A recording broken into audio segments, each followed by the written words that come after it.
everybody, we're gonna draw some stuff tonight, and we're gonna give some stuff away, and the only caveat is that you have to be a backer of one of our campaigns, and y'all probably are sick of hearing about Granica from me, but quickly let's make sure that you're aware of Mr. Fish and our new friend Matt Harding is here. So Matt, why don't you tell us about your campaign on Backer Kit and where we can find it, so that people can go back it if they haven't yet.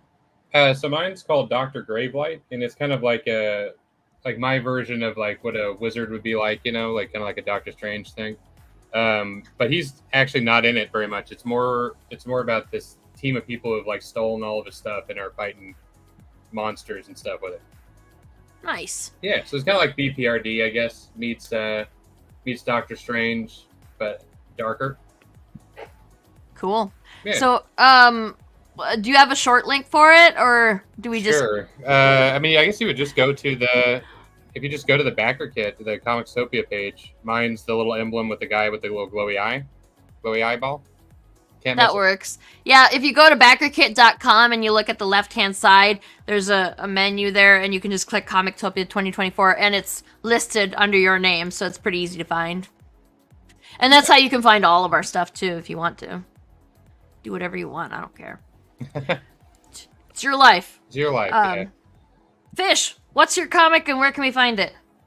It is Alice Lost in Wonderland. It is following a fully grown Alice who's been spent her entire life lost in an interdimensional rift between worlds called Wonderland.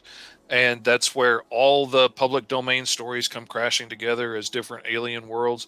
She's got the Tin Man by her side from Oz. She's got the Vorpal sword in her hand. She can cut holes in reality and go through time and space. The only thing she hasn't been able to do is find her way back home in all of the chaos and mess. Awesome. And obviously, you can find Kelson and I worked on the same comic. Well, Fish worked on the same comic. I guess Matt's the odd one out here. Like, you did not work on but you even got to draw the kitty and stuff, so that's cool. I did draw the cat, yeah. Yeah, I can't wait to see that cover, because Matt's doing the cover for the Exquisite Corpse comic, and yeah, it's I'm excited. Gensei showed up, says, "Oh my god, I made it! I set my alarm to wake me at 2 a.m. for this." But I'm still half asleep while typing. I can't stay long, but I'm so glad I finally made it to come hang out with y'all for a bit. Well, thank you. We're gonna do. I think we're gonna do at least one more stream that'll be at a reasonable hour for everybody that's in the UK. But as far as just Granica stuff, it might all be in the evening, except for that last one. We're all getting up at 2 a.m. for a stream. So they can watch it in the afternoon. It'll be great. We are. I am putting together. We're doing a Comictopia last hour stream. I know Fish is coming. Matt's coming. Who else is coming? Dan Wickline's coming. Eric Erdek's coming. Jason Fury from Backer Kit's coming, and Lafayette might be coming too. I don't know yet. They went to Gen Con over the weekend, and they are beat. I think they need to recover a little bit, I think. But at least I'm pretty sure Jason's coming, so I can have up to 10 people on the stream. So we've already got 7 people on the stream. So I don't know if I told you this, but the reason Jason works for Backer Kit is because of me. It's my fault. Oh. Yeah. Well, I'll tell Jason. All this happened. Yeah. I'll tell Jason that I'm sorry. Yeah, because we were back in the early Kickstarter days, Yeah. And we both lived in San Francisco, and we would go to drawing events, and he hosted a really cool one that we go to all the time.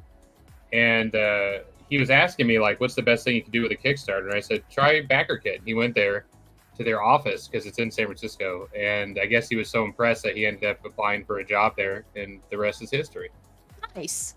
We've been working with Backer Kit for ages, so I especially the back end stuff is a lifesaver with Kickstarter. Oh yes. And the crowdfunding stuff is really budding too. So, I mean, my experience personally with the comic stuff is maybe not so great, but it's still young. It's still a young service, so I look forward to it becoming bigger and better. And for merch, if you got some merch you want to kickstart or crowdfund, then Backer Kit all the way. Yeah, absolutely Backer Kit. So, anyway, we're here to draw today, right? Well, you guys are. I'm gonna sit here and try and look cute, I guess. But you guys are gonna I thought it draw, was my and job. well, it's also your job. I can't grow a beard, and you guys got my ass kicked there. So, So is there a way to share my screen on this? yeah, there's yeah, you can go down to there's a little present button on the bottom, I think, or is it on the side? And you can share your screen.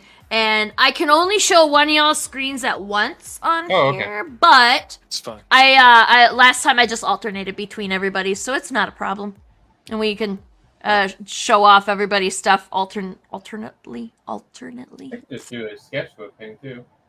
So, what do you guys want to draw? Like, Great I question. don't know. That's a real question. I mean, to be fair,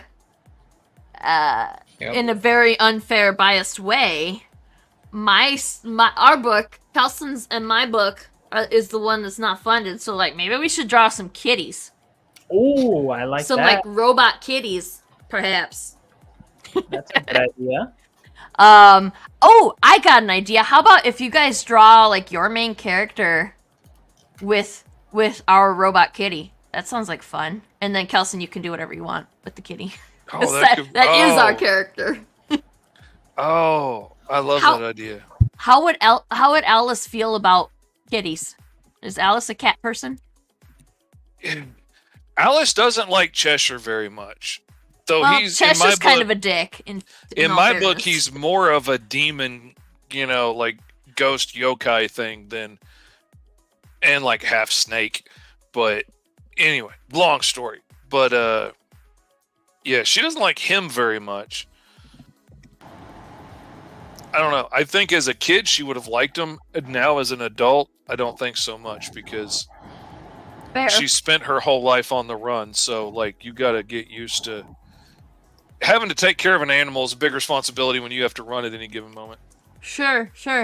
And he's also talking in riddles all the time. Like, he never just says stuff, which would have to be super annoying. I would have made a hat out of him by now if I were Alice. Like, he'd make a cool ass hat too, wouldn't he? He's all Indeed. like purple stripey and shit. Well, he is in the Disney one, I guess. Yeah, he's green in mine just because I wanted don't to know do what a something Baka different Neko than is. purple. I know what Neko means, but I don't know what Baka Neko means. Can you Does explain it Baka to me? mean stupid? I don't know. Gensei, teach us. Tell us what that means. I'm gonna Google it too. Inform us, please. Uh, Oh, I have a question. Oh, supernatural cat. It's a supernatural cat. Well, There we that's go. not very. It's not very specific, but I mean, it gives us more of an idea. Anyway, what? I was just gonna say. So my chair that I've been joining these streams in is very creaky. Does anybody hear it when I move around? Because I feel like it's earth-shatteringly loud. I I don't feel hear- the same way with mine. Like every once in a while, it'll make a noise when I'm filming something. And I don't hear it anything does- right now from either of you, but if I do, I guess I'll pay more attention. Yeah, no. We're a bunch of comic artists. All of our chairs creak. You know what I mean? Like we don't got the smooth $500 chairs. I don't think, do we? I'm nearly 50 years old. Everything on me creaks. It's like I you make got a plenty of much noise. stronger chance of hearing my neck crack than you do of hearing my chair crack because well, this is a pretty good chair. It's not like a $500 chair, but it's a pretty good chair. Yeah, mine's like, I want to say like $200 or something. Like I put some money into this chair, but not like, one of those really fancy, nice, ergonomic, like not the ones I really wish I could get, but Yeah. Yeah, no, I asked, or I had one bookmarked on Amazon or something. I don't remember.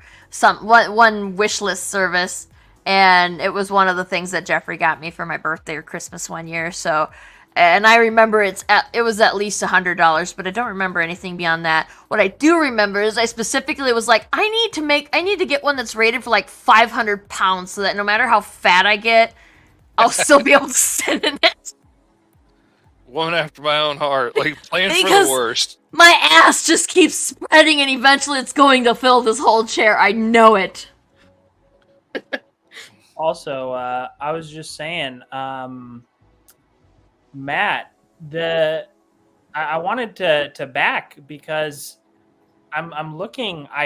There's so many Comictopias and creators. I'm looking at, I really want to back. This looks incredible, so I'm doing that right now. Oh, thank you. Yeah, I know I thought I backed your thing, Matt, and then this morning I was flipping through and I was like, oh shit, I didn't do it yet, and so I ran back to quick. And I am running out of money, so I have to back. Oh my god! I'm like going back through and like decreasing my bids on some of them so that I can actually get Matt's book. You know what's funny is I did the Pintopia thing. Yeah. And I have a feeling that a lot of the people were like, a lot of us were just backing each other's projects. Like it was the same money being exchanged between most of the projects. At least with the first time we did it, it was definitely like that. And that's fair. That's the whole, like, I mean, it's not the point to get your friends to back your stuff, but like it's what helps. It's what helps get the word out more. Yeah, did you guys see that we're up to 21 projects funded? Oh, nice. Wow. We got just 6 more. 6 more need to be funded, and then we can get 100% Comictopia funding. That would be cool. I don't think it's gonna happen, but I think it would be cool. No pressure. Everybody, go back. Go back my project, please. Indeed. What do you think? What do you think could be improved about the whole thing? Like, about Comictopia? Yeah. Ooh, I have many suggestions because I think this is a really cool concept, and I think that if we all do like a post-mortem when it's all said and done, that we could really improve it for next year, or next whatever time they do it. I don't know how often they're gonna do this, but one of the things I think is that if we choose a partner, a collaboration partner that's more in line with our story, we might get a higher conversion rate of the cross collaborators backing it, the backers for each project backing both. Because like mine is the Cowgirls versus Zombie, our collab partner, and Cowgirls and Zombies versus Sci-Fi. It's like there's crossover in those fandoms, but it's not 100%, you know, like there's a chance we could get like literally everybody backing it's unlikely, but we could. So if we had somebody who was a little close, and there's a buttload of sci-fi in Comictopia this year, so like I could have picked a partner that would have been more likely to have made that crossover rate higher. So that's one thing for sure. Yeah. All right, let's see what Kelson's drawing. A kitty. Kitty. I'm doing a kitty looking up. It's a perspective. Nice. And then I see fish. He's flying through. Please and thank you. This is not a race, dude. I told him that he doesn't have to be intimidated. Well, And that fish is faster than everybody except the other fish. Yeah, the other fish is the only one that really puts up a fight. So, Fish, you were saying last time when we were on the podcast, you were saying that you could do a fully finished colored piece in an hour. And I remember thinking to myself, yeah, right. Like, yeah, right. But now, seeing you actually doing it, Oh man, did I you? believe it. I'm guessing you didn't see the last one we were on because I did a full colored piece in that one too. Yeah, I guess Oh. only been 5 minutes and it's already almost done. So Yeah, he's got gotta his give it- pencils done. Oh yeah, I'm almost done here. with the pencils. I'm moving on to inks from here. And Jesus H. Christ. but then that's part of the thing is like working digitally lets me speed up and lets me work from looser pencils, and if I make a mistake I can fix it easier, and like my style is relatively simple compared to like what it used to be, and lots of different things go into making that work as well. And I've also got a jacked up nervous system, which doesn't hurt, you know. That would do it too. Yeah. I don't like. I always I have a pretty janky sleep schedule myself, and I swear to God, half the time that I'm awake at a weird hour, so's Fish. Fish is online too. Yeah. I'm always like, does she never sleep? But then I'm not asleep either, so No, like I want to be like, doesn't he? I want to be so critical of your sleep patterns, but it's like, no, mine suck too. Probably shouldn't do that. I was up till 3 a.m. last night, and I almost passed out at work today. That is a Nice. problem. there you go. Now you're on your way. You're too young to have that problem yet, though. You're not 30 yet. You shouldn't be having that problem yet. Oh man, I've had it my whole life. Like That's I've fair. always struggled with sleep. I never felt more seen in my entire life than when G.I. Joe had that episode with, what was his name, Night Vision or something, Yeah. that had nightmares and was like couldn't sleep because of his nightmares. Mhm, Which, I mean, sometimes I couldn't sleep because of nightmares, but most of the time I just couldn't sleep because I couldn't shut my brain off. And I hear that. but it still felt good to have somebody out there that, you know, in some show I saw somewhere that knew what I was dealing with in some kind of way. Really was an important deal for me. I ran out and got that action figure just because of that. What G.I. Joe was it? It was, I want to say it was, his name was Night Vision or something. Like, Night Vision. he just looked like a thief. Like, he had like a knit cap and a blue outfit, but he had like big goggles on. And the whole bit of his episode was that he couldn't sleep because of his nightmares, and that ended up saving the Joes some ridiculous way. I don't remember, but you know. I remember when I was a kid, I used to watch that Ghostbusters show. You remember the cartoon? Mm-hmm. And there was a really famous one. I say it's famous because I think they just made a toy of the character finally, and they showed it off at San Diego, and everybody was freaking out. But it was the Sandman one where he like shows up. Oh yeah. Do you remember that one? The Dreams. Oh, he was so creepy looking. That big giant head. And that story was like such a good story because like the whole thing was everybody like had their dreams and he was going to win, but then you find out that their secretary, her dream was to be a Ghostbuster. So she shows up in the full, Ghostbuster suit and just fucks him up or screws him up. Sorry. Oh no, you can swear on this Oh, channel. okay. We don't give a shit here. Yeah, he just like she just screws him up, And I remember thinking that's a really cool like plot turn. Yeah. Awesome.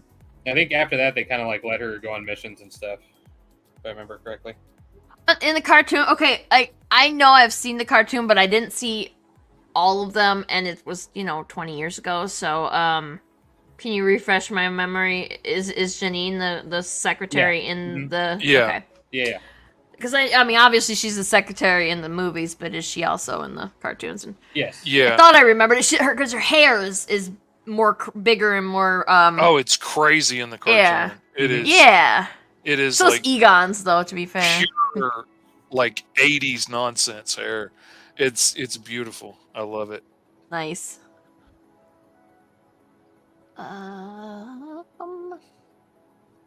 Yeah. So did you guys see? I know. Well, I guess Fish, you would have seen. Like, everybody's birthday is today. Oh yeah. Lloyd's birthday is today. Elvin Ching's birthday is today. Mike Watson's birthday is today, and Kenrick's birthday is today. I saw Mike's for sure and Yeah. wished him happy birthday. I went down the list and wished everybody happy birthday, but honestly, I can't remember who all's was on there. If I'm being 100% honest. Mike is very beloved in the community, so I saw many posts where he was tagged. Oh yeah. And I saw a post with his con setup, and holy shit, that guy's banner game is strong. Yeah. Did you see his banner wall? It's Haven't seen it. mental. I hadn't seen that one yet that goes way up in the 2 tiers of banners. Like the last one I saw was his big wall that extends out, that stretches a big giant banner that makes a big wall behind him. Yeah. I've never seen that 2-tier thing, and it's gorgeous. It's amazing. I'm surprised that he that they allow it. because a lot of cons have a height limit because some people don't anchor their shit properly, and man. and then people get hurt. Yeah, people are crazy.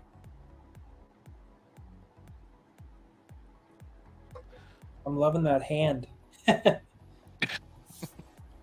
Nice. It floors me to see like how janky some people just throw stuff together at the cons, and then and then some other people come up with some really brilliant ideas, and like I'm totally stealing one of them. I'm gonna decide to make a change here. Delaney's here. Hi, Delaney. And Gensei says stop. Somebody has a cat that's yelling at them. Mine, yeah. You remember from the last one, my cat's very loud. Your cat's kind of a spotlight stealer. Yeah, yeah. What's the cat's given name? Scully. Scully, and then Mulder's her brother, and he doesn't come around much though. Those are great names. Yeah, well, I wish I could say I gave it to them, but we adopted them and they were named that, and that's part of the reason why. Like we were gonna get one cat, and then we went to there and they were kittens, and we're like, we can't break them apart, Well, you can't break Scully and Mulder up. No, yeah, Mulder and Scully are the best team. Yeah, I'd feel real bad about that. So yeah, we adopted them both. They're about. I think that was the right thing to do. Yeah. Yeah. I mean, Thor and Loki maybe, but not Scully and Mulder. Not Scully and Mulder. Yeah, you could probably break up Thor and Loki. I don't think that people should let me name animals. We got a cat named Bob, and we got a cat named Porch, and her name is Porch because that's where I found her. That's not bad. Yeah, it was. I wasn't gonna keep her. She was somebody dumped her on my porch, and tied her they had a harness on her, and they tied her harness to the porch. In the middle of July, when it was hot as balls, I might add, it was super dangerous because what if I was gone? Yeah, people are crazy. Yeah, but yeah, I was calling her the porch cat, and I was trying to find her a new home, and that just never happened. So, she stayed, and then she fucking had a kitten behind my TV stand. So like now I've got her and her baby, and it's fine. I was always destined to have a million cats. I know it. I'm not oblivious. Okay, I'm gonna solo Matt for a second so we can see what you're doing. I've always known I was a cat woman in the making. JD Vance can just kiss my ass because. Yeah, you bet your ass that cat ladies are gonna rule the world. I mean, seriously. He's so weird. Is the cat biting a box? Because it's a big knife. Yeah, it's a knife. That looks cool. It's upside down. Oh yeah. There you go. Oh, okay. Now I see the knife. Yeah. Okay. That's awesome. That looks great. Thank you. I was like, now we gotta check in. I hadn't looked Kelson. up in a minute, and I was like, where did the box come from? Because last I saw, he had a knife. But that might be an artist thing, too. Yeah, it looked like a box flap upside down, and I didn't quite see the handle of the knife, but once he flipped it right side up, I saw it. Mine, I am struggling a little bit with he's cool. The perspective. You got time. See, the good part about all this is now you've got all this other cat stuff for the next Granica campaign. Oh yeah. I was really happy. There was a little cat insignia that I made for Ness's phone whenever they look at their phone. Yes. And I used that for, my friend was wanting to put some, flyers around their local neighborhood and stuff. And I said, you know what? I'll make a QR code and I'll use that like silhouette of the cat insignia I made. And it honestly it looked cool. So if we wanted to use it again, and I was thinking it kind of looked like this. I'll draw it real quick. It was like a circle. It was like a very dark silhouette of a circle, some ears, and then the whiskers. And I thought it would be cool if I, for Granica, for space, if I did like maybe a star in the middle or something, or I drew like a ring of Saturn around the head or something like that, to like tie in two themes of the Space Cat. Yes. Yep. Is that what you ended up doing? Because I think they sent me. I got to go back and look now because they copied me on the email.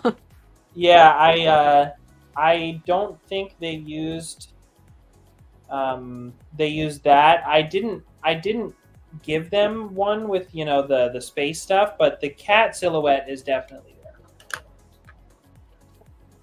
there.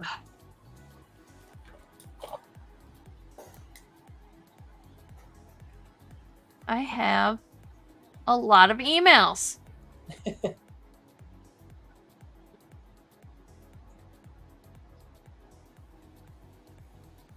But yeah, I responded to the email saying that I very much appreciated the help because any little bit, any little amount, you might get some people coming in and checking out our stuff. Which I should probably put up how you find Granica, which is there back at thatlagunastudios.net.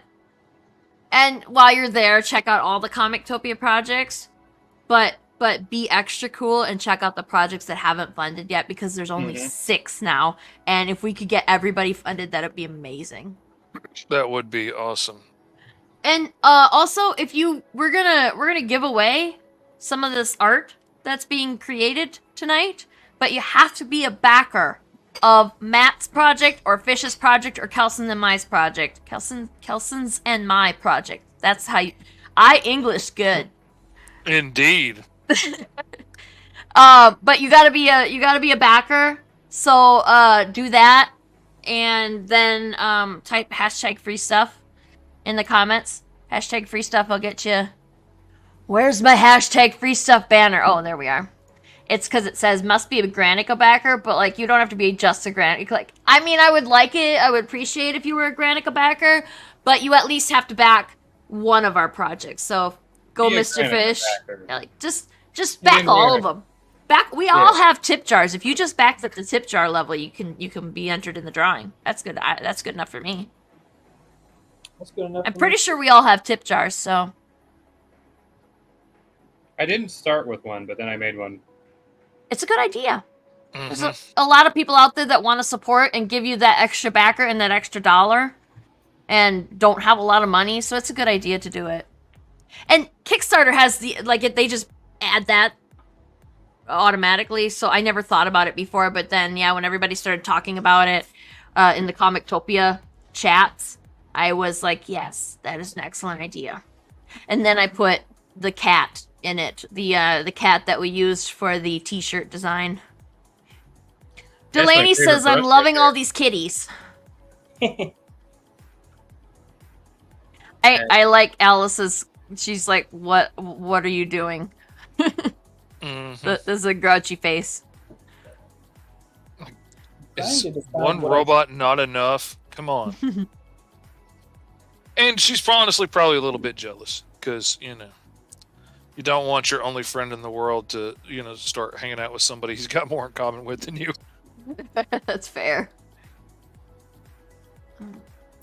And for somebody who got, taken from her home as a child and never went back again, she's probably got a couple of issues. I'm going to be honest. She's probably got some attachment issues and stuff. Yeah, but you would. Mm-hmm. That's understandable. But she's also a badass. Oh, go ahead. I was about to just ask a random question. What made y'all want to get into comics?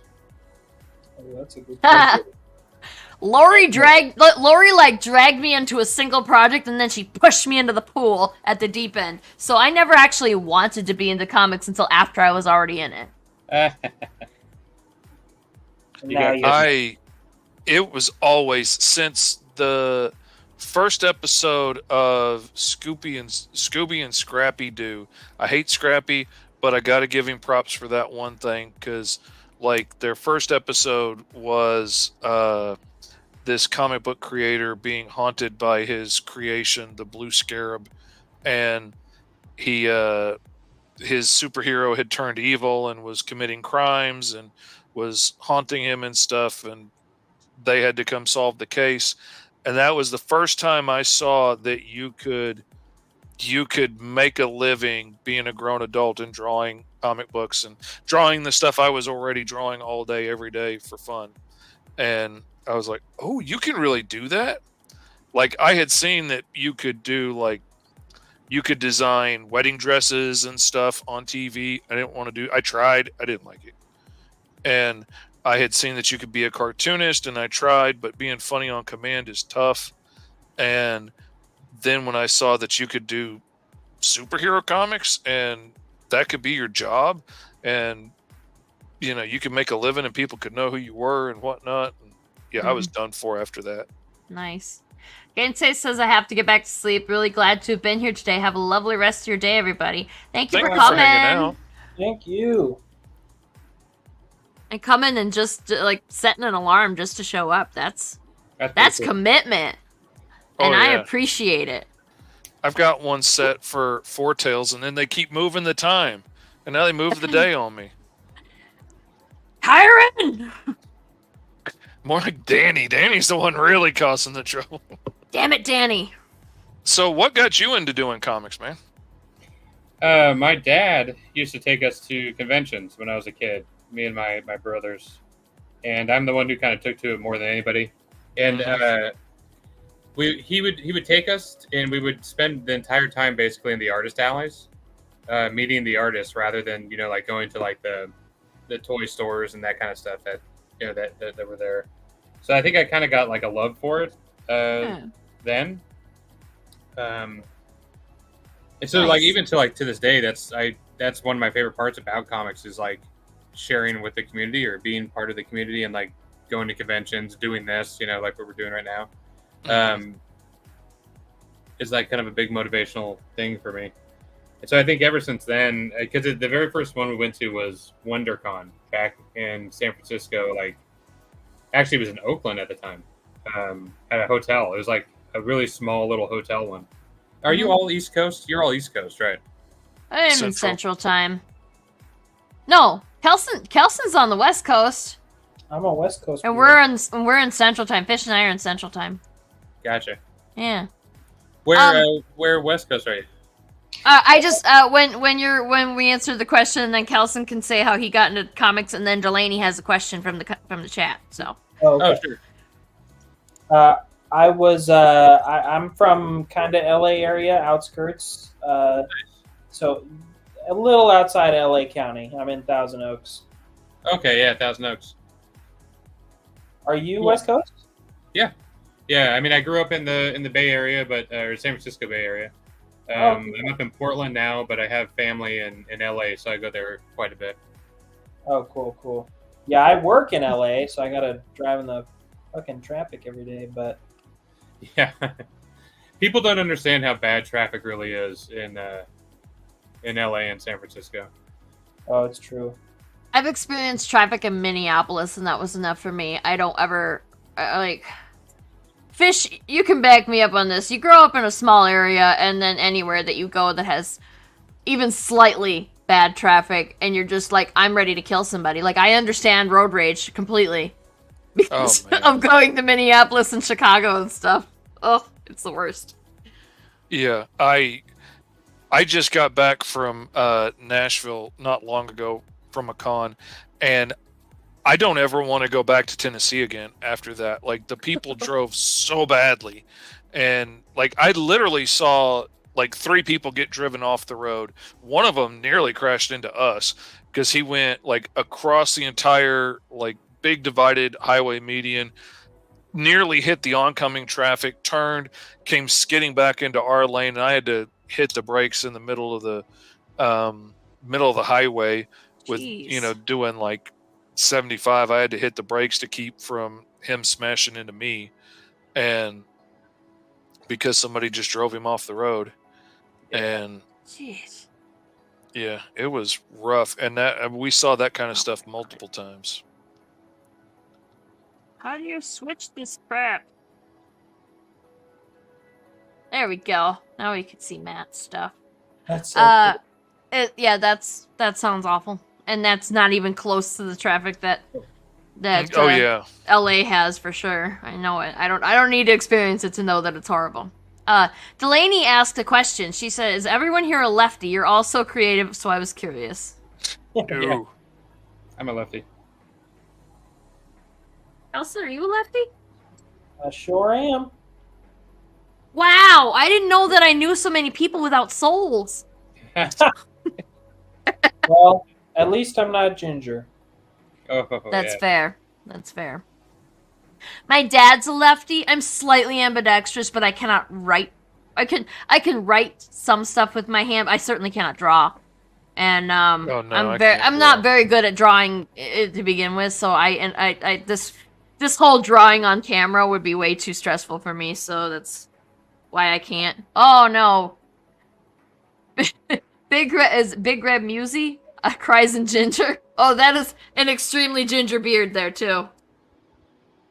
Oh my goodness! Yeah. Oh wow, that is a beautiful ginger. That is an amazing beard. Yes. Do never cry. Okay, I'm done. I'm gone. I got beard envy. I'm gonna go home and hide now. Hate when that happens. Indeed.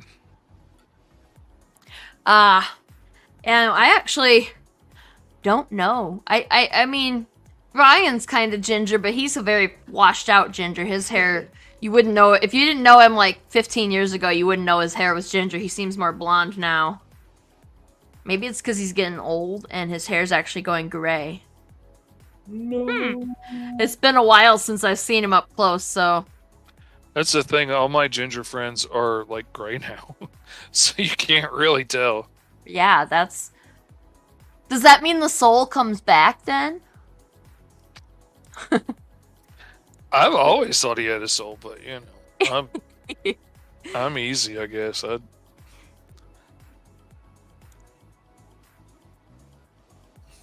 Yeah, I'm trying to play with the layout on the screens here to get everybody's stuff up, and it's just now I'm like I broke it and I don't know how to fix it, so I don't know. We might just be watching Kelson's screen for the rest of the night.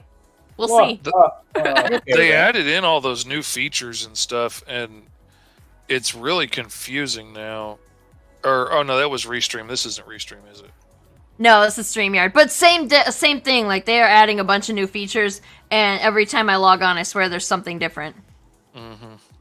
Big Red Musy says, where do you get all the energy for drawing? I love drawing, but some days I just can't even look at the stylus, let alone pick it up. That is a great Fair. I tell you, starvation is a hell of a motivator. It will push you to do things that you wouldn't have normally done otherwise. And it works wonders for me. That's fair. If your job is drawing, that definitely is a motivator. That is man. There's a whole lot of times that I'm like, man, I really don't feel it. But bills still got to get paid, so I've just got to buck up and do it. And usually, most of the time, if I get started and just start doing it, it all starts to flow, and eventually, I'm right there, and it looks as good as it ever would have looked. Every once in a while, like some days, I'm just like, okay, I need to quit. I'm not gonna be able to force it today. It's just not gonna work. I need to stop and do something else today. But usually, if I start working, the juices start flowing, and I get creative again, even though I didn't feel like it, 20 minutes ago, and everything works. But That's the same I just thing. have to do it. We got 22 projects funded now. Oh, nice. Awesome. Yeah. There's only 5 that aren't funded now. Yay! I wonder whose isn't. I mean, you don't have to wonder that much. I believe that you guys. A mystery, but it's not that big a mystery. I mean, I firmly believe that we can get there. There's still time. There is. Yeah. But like, we have a backup plan if that doesn't happen. That was probably my least believable yeah ever, and I didn't intend it that way. Like, my voice kind of cracked. I fully believe you can get there. I didn't want that to come out like, it's not possible. It's not like we're at 2,300 of $1 million. We could totally still make it. Absolutely. And like I said, if we don't fund, it's not the end of Granica. We have backup plans. It's still happening. BackerKit is a budding platform. We're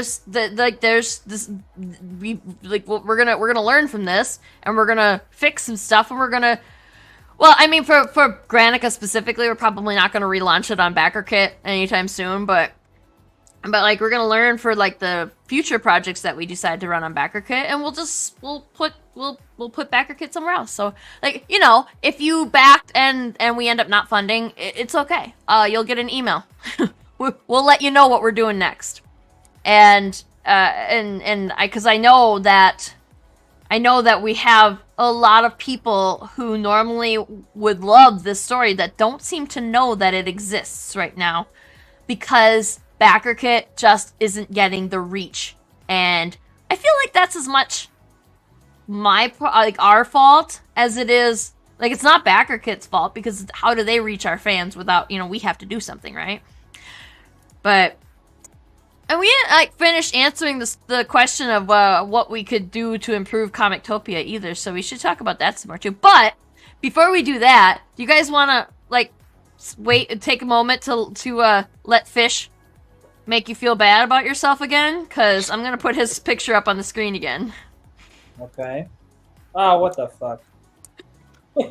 I wanted to know how I want to know how you flatted it so quick, Fish. I want to know. Yeah, literally, we blinked and it was too late to see anything of the I want to know how flatting. you flatted it so quick. Sorry. Do you use Clip Studio? Yeah. Okay. Well, the main thing that I do. Oh, there's a whole spot there that's brown that isn't supposed to be. The main thing that I do is, I'll just make a new layer real quick. I will come in and I will select, like, especially on something like this that doesn't really have a background or anything, like, I'll just select everything that's not colored and then invert it. And then I will just plunk in a color, usually whatever the main color of most of the thing will be. Like, since Big Ten takes up a lot of it, I used his brown.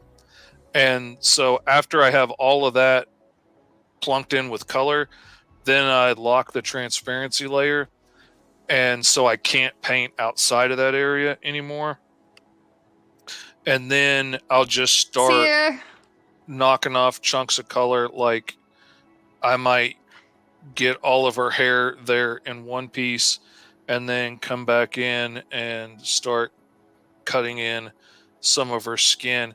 And I use the paint bucket a lot because it will fill in all those things really well. And then I just go and I plunk in all the base colors of everything, which I have all in my custom color palette for these guys. And that's it. Flatting takes me a long time. Yeah, flatting sucks. You're just really fast with it. Yeah, I mean, it's learning how to use the tools the best, like learning how to use them effectively and learning not to repeat yourself. Like, a big part of what I've learned is save myself from having to redraw any line as much as I can. So, like, when I color in her hair, I'll color all over her face because I don't want to outline where her hair meets her face and then have to outline that again when I color her face in.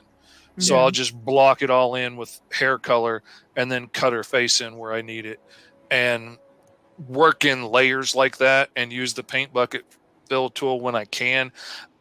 If I was flatting for somebody else, I'd want to be more precise than the paint bucket fill tool. But since I'm doing it for myself and this is something relatively quick and easy, I can catch any little issues with it. You know, if it was a whole page, I would probably be using the lasso fill tool a whole lot more. I actually can't stand flatting anymore. Like I know that sounds bad, but like that's how I started. You know, in comics, I think the first thing I ever published through a publisher was because I was flatting for a guy. I couldn't do it for pay. Oh yeah, I mean, you barely make any money. So I was reading this book. Did you ever read that book, Non-Player, that came out through Image? It was like it was like a weird. I mean, it was a really beautiful comic, but it was like he needed everything down to like pixel perfect, like shards of glass getting smashed and stuff. And it would take me like 10 hours or something for one page. It was crazy. Oh my god. Yeah, no. And then after that, I flatted for this colorist Dean White, who did like he did like a lot of Marvel stuff. So like I did some flatting for X-Force when the whole Krakoan age started, and that was cool. But then there was like one of the comics that he was doing was this one that was all pencil. It was like really detailed, but it was all pencil, and that took so long that basically, and I was doing it as a side job too. So like, I would get paid like $15 a page or something, you know, and it would take me hours and hours. And so just after that, it just kind of broke me. It broke me of flatting, so I'm like constantly looking for fast ways to do it. So I saw that you did that so fast, and I was like, oh man, what's the secret? But you just kind of attacked it, you know? Yeah. And also, like, my art style is simple, so it makes it quicker and easier to block stuff in. Like, I used to be very crosshatch heavy and stuff, which would make, like, the paint bucket tool and stuff kind of useless. Because there's so many little nooks and crannies for it to get caught up in. And I don't do that anymore. So that helps. Yeah, like that pencil, the one that was all in pencil it was a nightmare. I mean, it was an insanely good-looking book. Here, I'll go grab it real quick so you can see what I'm talking about. Yeah, awesome. Give me 1 second, but it was a nightmare to do. Kyron asked why I'm not drawing, and because nobody wants to see that. Nobody wants to see my anxiety just unfold for you while people watch me draw. Also, maybe you don't. I can. Okay, to be fair, that would probably be amazing for everybody else to watch. That's where Matt is so far, and when he gets back, we can also look at that book that he's getting. And also, Fish did a flatting episode where I was there because I was learning how Fish liked flats to be, because I flatted most of Granica, and... Oh, you're back. Let me make you solo here. There we go. Whoa. Yeah, the Felspire Chronicles. And granted, we only made it like... I mean, the art is insane, but we only made it like, you know, a couple pages into it, but it was like... Wow. There was this one particular page where it killed... Because my wife at the time wanted to learn how to flat, and I was like, okay, you want to try this? And... That was the end of that? That's why it's at the time. I'm done with that forever. Kyron also said, I learned so much from school. Fish, I wish Uncle Fish had time to do more. Yeah. Yeah, I'm going to be doing more. I've been so busy trying to catch up with everything. This book is so crazy. They have like songs written in it and stuff. It's a really good book. Wow. It's this guy Riccardo Federici. Nice. Badass too. It looks amazing. Cool. I mean, look how big this thing is. It's got like a. And you could use that book as a weapon. You could. Like, this is what the whole comic was drawn like. So it's all like in pencil. And my god. So there's no hard lines, right? And so you couldn't paint bucket anything, and even using the lasso tool, you couldn't really trust, right? Yeah. And Dean is a really good colorist. He did like I don't know if you guys read that X Factor, or sorry, X Force book that was like the Rick Remender X Force run that was like the Archangel and all that stuff. He did that. It was kind of got famous off that one. Wow. Superhero comics. Kyron said, "Don't be teasing us with more School of Fish." I'm gonna do it again. I've just been tied up with everything, trying to get one Kickstarter finished and a backer kit launched. And what is the School of Fish? It's what is School of Fish? What's School of Fish? It is my Patreon art stream that I do, and occasionally it's live everywhere, but it's always on my Patreon.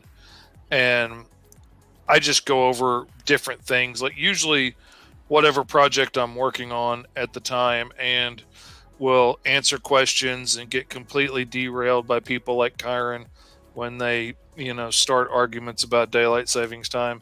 And that ruined the whole episode, didn't it? You didn't draw at all that day. I got a squiggle drawn. I rolled up a random character, and then it was going to be like a Cthulhu monster, and I got a squiggle on the page, and then I got derailed and ranted for like an hour and a half. That was like between Kyron, Katie, and me. I don't know how Fish can possibly do an episode. Like, maybe that's why you keep switching up the times, huh? It's like, oh man, I'm here to tell you. The other day, oh crap, I'm cutting out sections and it's not selected. No wonder it's not working. The other day, I just filmed one without anybody being there so I could just get through the thing. I got to the point so fast. I got that thing filmed in like 15, 20 minutes and I was done. And had like completely broken down how to do whatever it was. I don't even remember what it was now. And I was like, God, this is so fast when I'm not talking to people.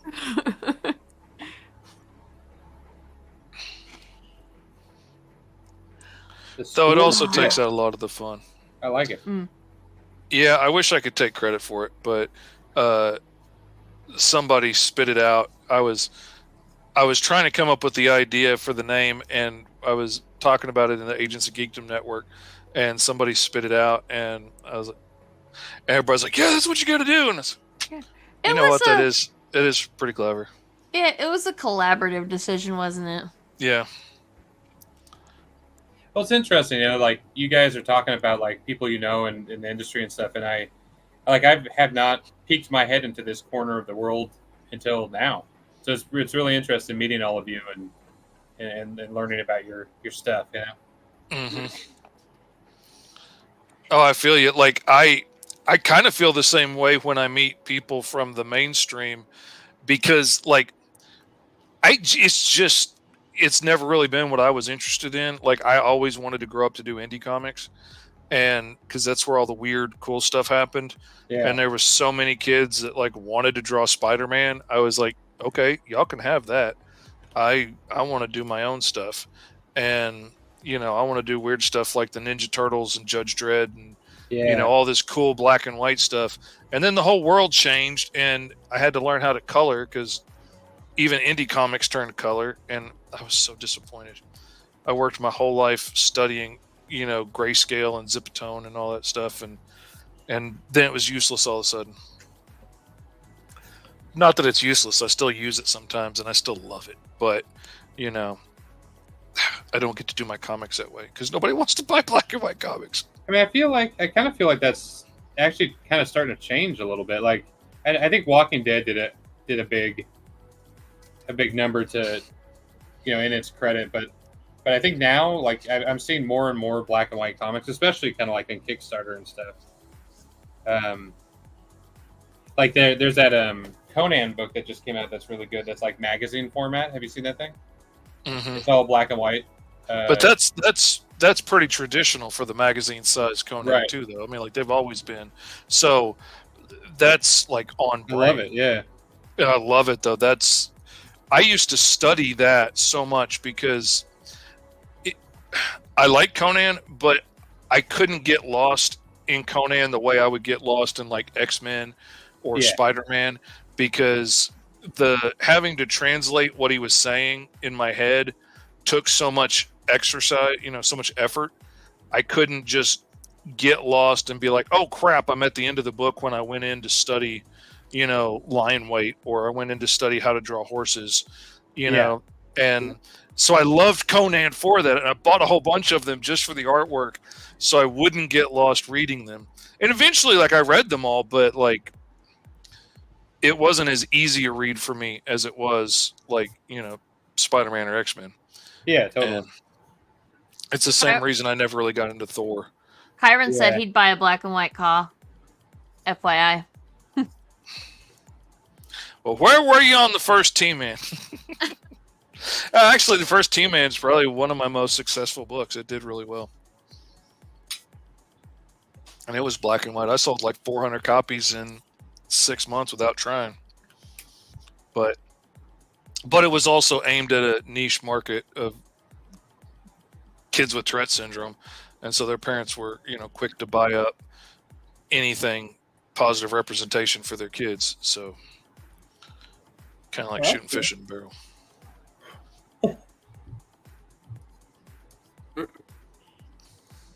And I didn't just do it out of random. I have Tourette syndrome, FYI. I wasn't just, being a weird dude. And let's Kyron says, I have the first T-Man and the remaster version. There you go. He came to the party late. He's gotten it since then. To be fair. He wasn't there in the first days. I don't believe. If he was, I need to change my opinion of Kyron. And I love Kyron, but I didn't know he was there since the beginning. But I think he bought it from me more recently, if I remember correctly. But Kyron's a great supporter, and he's a great dude in indie comics. He was a big part of getting me off of my butt. His books, his Saw the Lightning Wielder books, are actually a big part of the reason that my stuff exists, because that just really kicked me in the butt and was like, man, this dude's doing it, and he's doing a good job. And it was one of the first ones that I saw that, honestly, it was one of the first indie comics I saw that I didn't have to make an excuse for. But it's indie, so they were just good, and that was like, okay, man, if he can do it, I can do it. Let's get to work here. And says daylight savings time wiped away your memory of me. That's all. That's what it was. Fucking daylight savings, I guess. Kyron says, I need to get Kelson to do a cover for me. Oh, well, you'll have to go through us first, because Kelson's our artist. Can't have him. I'm shackled. No, but that's Kelson did the A cover. He did the lines on the A cover, and I've told the story before of your colors were always fine, but you really stepped it up between the first time you showed us art and now. And if I would have known any of that stuff, I would have had you coloring all your shit. I wouldn't have got to be a part of the book. Is what I wouldn't have even hired Fish. I wouldn't have needed to. The hell, man. To be fair, though, Fish got it done very fast, and I don't know, with the way that things happened and the way that we had a colorist lined up and then they backed out right at the last minute. So I don't think that we could have gotten it done and ready for Backer Kit in time if it hadn't been for Fish's help. So so saved. I wouldn't change the way it all happened, and the book looks amazing too. So yeah, and if Kelson does do the colors on the next book, which I don't know, we're gonna talk about that at some point. But I think that because you guys have you'll be able to make the styles look like they belong together. So because you both have your skill level is good enough that Kelson can ape Fish's and vice versa. And So Oh, that's what you really could share surprised coloring me. duties. My I had my son help me on Alice, and he did the coloring on about half of the book for me because I'd already done half of it as shorts in my Fishtails book for my Patreon backers. And so I really only had to do half of the book for this to make a whole big story out of it. And so to try and save time, because I was finishing up a Kickstarter and launching a backer kit and have client jobs I had to finish and had to finish Granica and all that stuff, I hired him to do color those pages for me. And honestly, you can't really tell where I start and he stops, and it's really impressive. He did a good job of matching my style. I'm super impressed with what he did. And I get to work on this book that I've been working on for 30 years. I get to do it with my son, which is awesome. Hell yeah. You're like LeBron and his son. Yeah. Exactly. I'm glad somebody recognizes. I'm finally, after all these years, somebody recognizes I'm just like LeBron.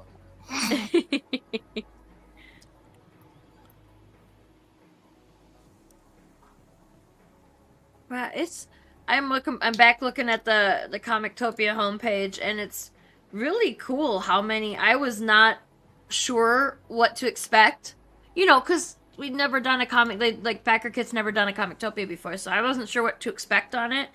And like all things considered, I feel like this was a very successful first Comictopia. Mm-hmm. Yeah, it was awesome. I do hope that because like we still got a few days, and I do hope that everybody can fund. That would be great. But 22 of 27 funding is pretty cool. That is awesome, yeah. Yeah, that would be wonderful just for everybody and for Backer Kit and the whole 9 yards to be able to say, hey, that was that big of a success would be really cool. Yeah, for sure. I think I got like 10 backers today, which is interesting. Huh. It's not even like the last day, Yeah. You got nice. one day. You never know. Yeah. We got a couple of backers today, which we hadn't been, like, all weekend long. We didn't really have much, and then today we got a few. So that just cements my belief that weekends are a terrible time. Like, don't waste your time promoting on weekends, because you're not going to get anybody unless you're at a con, of course, and you promote to con goers. That's different. That's hard though too. Like I've tried that, and they still have to like go and do it. You know what I mean? Like you'll be out there telling them about it, and then they immediately forget by the time they get home. And they're like, "Oh yeah, I'm going to," and they're like, "Yeah, but are you?" And I had one person though that was like, "Oh yeah, man, as soon as I get paid, I'm going to do it," and I was like, "I've heard that before." I've heard and that. Yeah. He absolutely did, and he commented on my campaign and everything, and like set his profile picture as the picture that we took together at the con where I fell and gave myself a concussion. Like I want to if I'm going to do that again, what I would do is I'd make a business card that's just like my face looking really sympathetic, because that'll like get that con going experience. So they'll get home, they'll look through their bag, and they'll see that, and I'll be giving like those Puss in Boots eyes, Mm-hmm. They'll be like, oh, okay, I gotta go back that.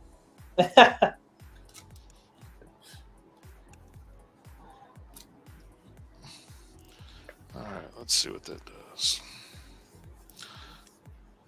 I've never painted this cat with this much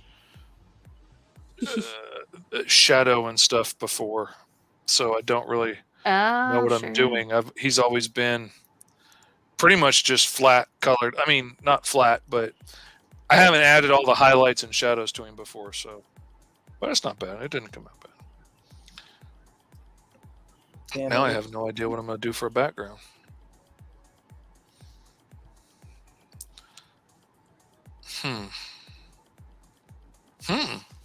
What am I going to do?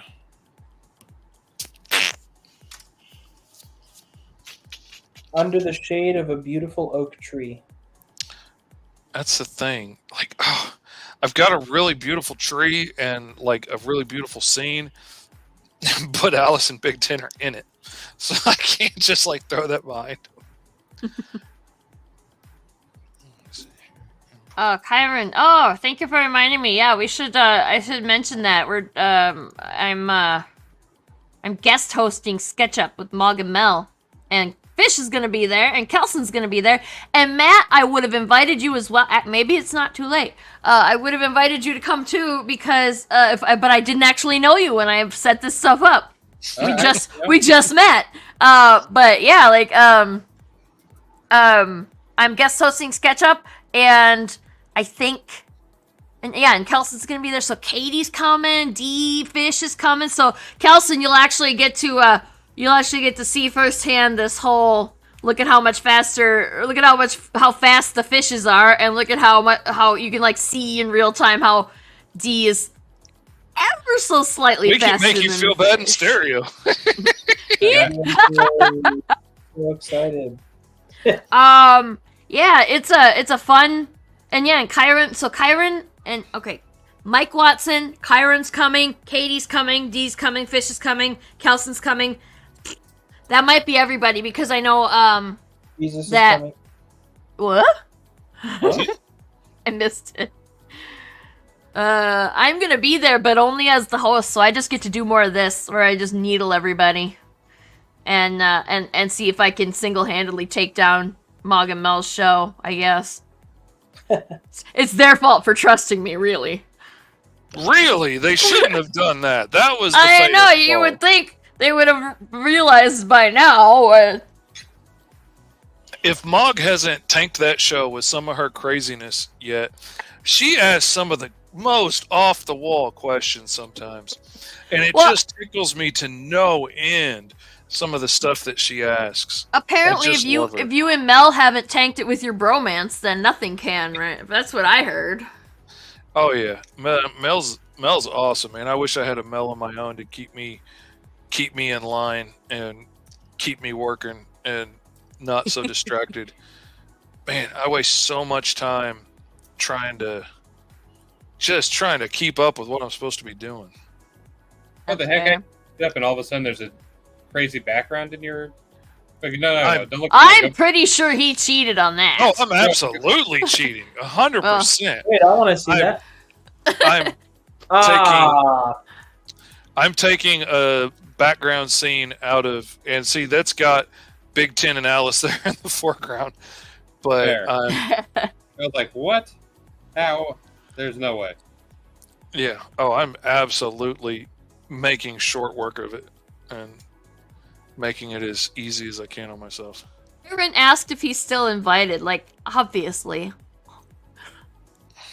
I was when we did that one. I mean, of course you're invited. Of course you're still. I still want you to come.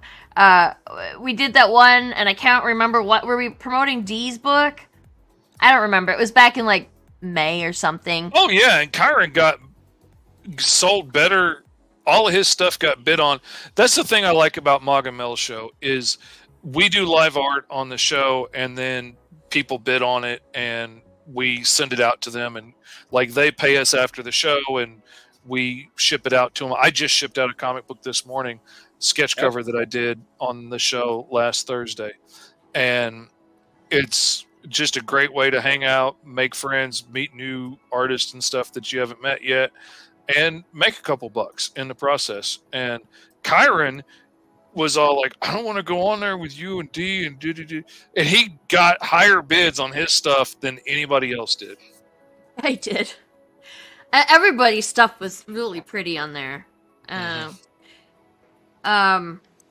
Big Red Newsies asked, what are your feelings on art styles? Do you try to stick to a rigid set of rules when drawing, or are you happy to let it change and try new things each time you draw? Oh, that's a good question. I let it change. I'm not good enough for an art style. Like, I don't have a style yet, so I can't change. But yeah, because my art has definitely evolved over the last 5 years that I've been doing this full time, and like I already had a pretty simple art style, but it's gotten simpler and cleaner. Like used to, before I started doing comics all day, every day, like if I was going to draw a cybernetic arm, it would have so many gears and pistons and things in it that like make it look like it would actually work. And you could, oh, okay, this is how it works. now I realize I don't want to have to draw that 600 times for that character in a book, and that's just that's none of us are going to be happy with how long that's going to take. So I've really learned to simplify, and I used to really be going for realistic. Like I really wanted to try and get as realistic expressions as I could possibly get, but the subtle difference in realistic eyes between like angry and hungry and I'm in love like is so small. And then I realized like the guys that were doing more cartoony styles had such an easier time when you could make the mouth really big for one expression or something. It just made everything easier. So my style started slowly inching a little more cartoony, just so I could move the mouth a little bit further around on the face than, maybe I should be able to, and made some of those expressions so much easier to hit and read quickly. And so, yeah, it's absolutely changed, but also I'm trying to keep a pretty consistent look book to book. And like I changed my coloring recently, and so I'm trying to keep that pretty consistent now with flatter colors because I really like it. And I don't do this airbrushed shading and highlighting on my own stuff much anymore that I'm doing today. Kyron asked if there's a theme for Thursday for SketchUp, and I think I'm supposed to be the one to come up with that. Didn't I say like I said loosely because Noctiluca is our next book, and I was like loosely like Noctiluca's like she's a sexy thief who breaks into a building, and I was like loosely, very very loosely. But I don't know, I think that everybody kind of did their own thing the last time we were on there, and that worked out. So if you want to do some Luca fan art, that'd be cool. Otherwise, I don't care.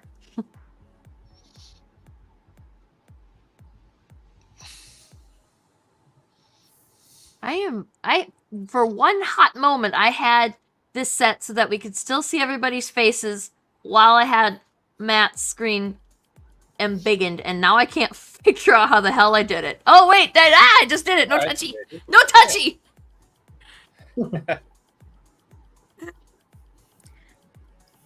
I like your brick background. Oh, thanks. It has pockets. It has pockets? That's I kept getting compliments on a skirt, and like that was the big joke was like a woman that's very proud of her outfit like is always the most proud of the fact that it actually has pockets. The pockets. So so every time somebody says I like what, it doesn't even matter what it is, I'm always like, thanks, it has pockets. No, it's actual wall because we live in it used to be a manufacturing building, I think, and then they remodeled it into these hoity-toity apartments. And oh wow, is it haunted? Probably. I mean, it makes some weird noises at night. That sounds like a place that would be haunted. I bet a lot of people died in this building back in the early 1900s too. I mean, tons of them. It was the Wild West for manufacturing back then. Yeah, there's probably a ghost in that room right now. That's why we need this many cats, because that's what the cats are always staring at into the nothingness is the ghost. Yeah. My dog used to freak me out. He would sit there and stare at the door, like nose right up to it, staring right through it, like he could see something on the other side, and would sit there for hours sometimes looking through the door. Are you both in the same building? No. Oh, okay. We ain't even in the same state. Somebody called me out for my accent like the other day on a show. They were like, when you get excited, you sound really country. And I was like, yeah, it tends to come out when I get riled up. Either happy or angry. Either way, if I get too far on the extreme, my country tends to come out. I get told occasionally that I have a Wisconsin accent, and I don't know what that means. I don't know what that means. I don't say a, and I don't I don't talk like they do in Fargo, so I don't know what that means. No, but it's not. I wouldn't say nasally, but like there's just like a way, like a kind of accent to the way they talk in Wisconsin, even when the accent's not really thick, you know. Mm-hmm. And then there's just a little bit of that. Yeah, going to Wisconsin, kind of. There's just a little bit of like I could see it for sure, but there's lots of flavors of Yankee up there that kind of sound similar. That's true. especially when it's not super thick. Yeah, and I'm sure that it's just like with you, like when the emotion runs a little high, then it punctuates the accent. Oh, so man. I'm sure that I have that too. But I'm not from northern Wisconsin. I'm from southern Wisconsin. So it's starting to get in, and I grew up with some of the there's a bit of a drawl too. I've heard. And I grew up with some of the sweariest old men. So it's That's the Wisconsin I know. It's right. It's been a whole experience, like the realizing throughout the years the wave of how I get like really sweary depending on what's happening in my life. Like I worked at Walmart for a while, and that was probably the sweariest I've ever been in my whole life. Like every other word was a curse word, and it was usually fuck or some derivative. Sense. So, do us Californians have accents? Does it sound like we have accents? Yeah. I mean, yeah. Yeah. Because to me, I've lived in California my whole life except for the last 3 years. But it just sounds like just completely accentless. You know what I mean? I would not be able to tell you what the accent is if you asked me. Maybe the word like. I think we say like a lot. Hella. Hella. Yeah, we say hella. No, I when I think of a California accent, I think of that stereotypical surfer dude or like Valley girl. But that was very movie-ish too. I would have assumed it just from listening to him talk, but yeah. But to me, it's almost more of like where the voice sits, like between like your throat and your nose, like that kind of stuff. To me, reads more. This is this place than a lot of other things.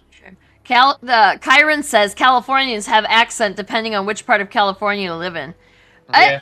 I mean, I don't think there's such a thing as an accent-less no, area of the world. Like, we all have our own accents. Yeah, it's just, like, around here, you guys are all the ones with the accent. I have no accent around here. But if I come to you, I'm the one with the accent. I mean, I went to England a while back, and I was in no way prepared for the novelty that I was going to be there, simply because I'm American. Just like everybody wanted to talk to me and listen to me talk simply because I'm American, and especially when I was in a smaller town, because we stopped in a lot of smaller towns. That's what happened to me every time I went up to Wisconsin. Everybody would be like, hey, say this, say that, say this, say that. And then, of course, I would say something else like, like I'd say fixin' to, or, y'all or something, just because, like, that's kind of the way I talk. And and it gets tiring real quick. Quick. I used to have a habit of saying "warsh."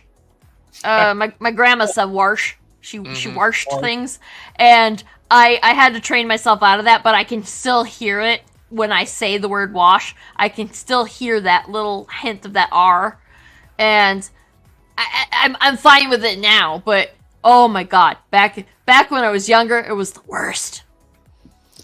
Oh, my ex-wife was Polish and from Wisconsin, so I got like 20 years of sprinkled in Polish words and Wisconsin and, all kinds of weird stuff in there that just comes out at random times. And I will say things like, you bet your dupa. And nobody knows what I'm talking about if they're not Polish. And I know what a dupa is. And it's just like, it's stuff I grew up.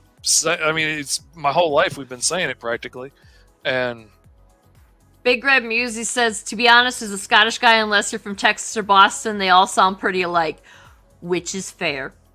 see, what drives me nuts is Southern accents. Like, when somebody from up yonder tries to put on a Southern accent, like, as an actor, it drives me up a wall. Because, like, they can never decide if they're a Southern Belle or, you know, if it's, like, Tennessee or if it's Carolina, or like they're just all over the freaking place. Oh, it drives me up the freaking wall.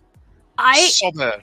I remembered we drove to Florida back when I was in high school. Drove to Florida, which to this day I do not understand how that teacher is not in jail for murder, because he did that every year. But I digress. We would hear they had CB radios to communicate with the other vans, and every now and then somebody else's signal would cut in, and when the farther south we got some of these really Cajun accents. And like, it literally, I thought when, you know, watching X-Men, I thought that was exaggerated for the cartoon effect, right? No, they sound worse than that. Like, we couldn't understand some of them between the noise that's naturally in a CB radio and the fact that they had that thick Cajun accent. I was like, I don't know what they're saying at all, but they should get off our channel, because this is upsetting. I used to work at a sign shop, and we had two Cajuns working in the back of the shop, and we had to have two of them there because we couldn't understand one, and the other one had to translate for us back and forth, because like, he spoke English, but you could not understand it. But only technically. Yeah, and he had a real hard time understanding our, you know, like Arkansas English accents. So we had to have the other Cajun in the middle to translate back and forth for us. Sure. And stuff. I would sit there and listen to this dude talk all at lunch and pick up like 4 words.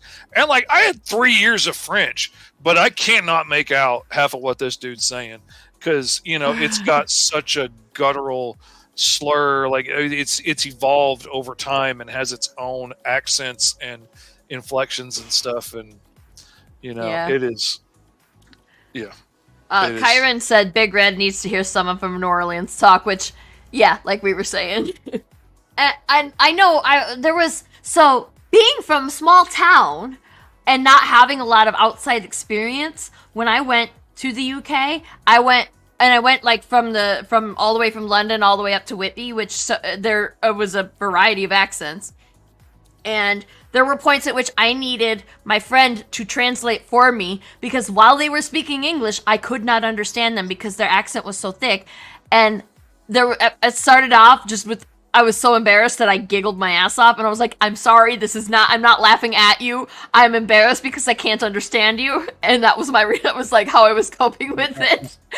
And then there were a couple of times, like by the end of the trip, I just got to the point where if I couldn't understand, I just looked to my friend, and then he was like, okay, this is what they're saying. And I felt so bad because like they could all understand me just fine. Mm-hmm. But I couldn't, and I think it was an exposure thing, honestly, because I just hadn't at that point been exposed to that much accent that wasn't, you know, Southern Wisconsin.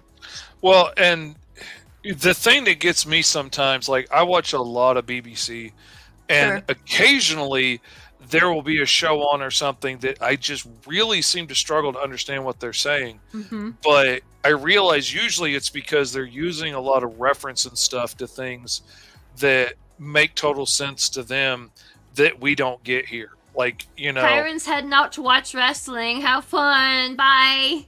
Don't get body slammed, bro. Yeah, agree. You know, if we were talking about how, like, your friend at work had a crush on the secretary, and I was like, you know, it's totally Jim and Pam. Like, that might not mean anything to somebody from, you know, Taiwan, let's say. Right. You know, they might not catch the reference as quickly. And that stuff messes me up more when they're using slang or things that I just didn't grow up with. That makes sense, yeah. I noticed that on a lot of the BBC programming, they have actors who speak, with the quote unquote Queen's English accent, and then when you'd watch like the In-Betweeners, and it'd be a much thicker, more local accent from the kids on there, and then I would struggle, and that's why closed captions are awesome. Oh god, I love a closed caption. Yeah. Kyron said, "Fish watches BBC. This is a family show, sir." The hell did you get the idea that this is a family show? That's crazy talk. But yeah, like I had to go there. I get that they're like I get the Queen's English accent, or now I guess it's the King's accent. But I understand that just fine, no trouble at all, unless you throw in those local what are they called, colloquialisms, where it's like you're using a word that only means something where you are. Yeah. Which of course I can't think of an example right now because I'm trying to.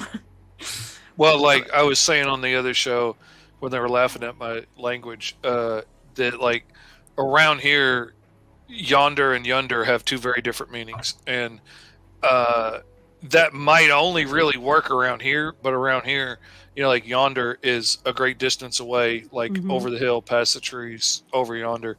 Yunder is like nearby and under something, like under the cabinet is under yonder, or under the back shed where they chase that rabbit was under yonder. And while the deer are running over yonder behind the tree line over the hill. Yeah. I've heard over yonder many times, but I've never heard under yonder. But that makes sense. It's like the opposite. That makes sense.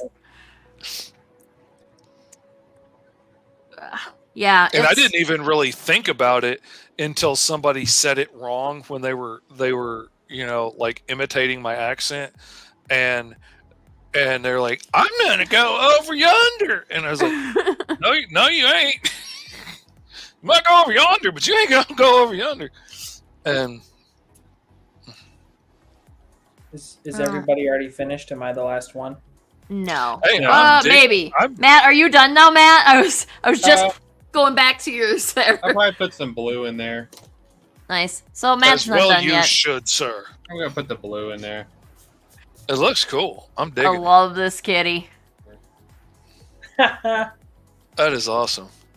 That is a robot cat if I ever saw one. Robot cat. Mine's just got a mouthful of knife is all. I'm not gonna hurt you. See, my cat that you keep hearing, that's the kind of thing that she would do if she knew how to pick a knife up. Oh, absolutely. I My boyfriend's cat absolutely would have slashed my throat in my sleep by now if she could. Oh yeah. She hates me. I can totally see that cat just rolling over like, yeah, get my belly. It'll be fine. Yeah, go ahead. You've got my permission. That cat doesn't even look like it needs a knife because look at them claws. Oh yeah, they got the claws. Delaney says, Matt, that is sick. Thank you. Sick is in all caps. Yeah. With 3 exclamation points. Like, 1 exclamation point is excited. 2 is unacceptable. You should never do just 2. It's 1, 3, 5, and if any more than 5, either you're insane or you have a cat on your keyboard. Yeah. I have to go through, like, when I'm doing Kickstarters and stuff, I have to go through and, like, take out a bunch of exclamation points. Because I have a habit of wanting to end everything with an exclamation point. Yes! Oh my gosh, yes. I do that too. So bad. I tend to talk in my, like, my macho fish voice when I'm writing stuff like that. I'm like, are you ready for an action-packed? And so everything comes out with exclamation points. And, like, okay, I look like a crazy person. So let's take some of those out. Which ones really needed? You're a Gen Z kid if you have the same problem, but with emojis.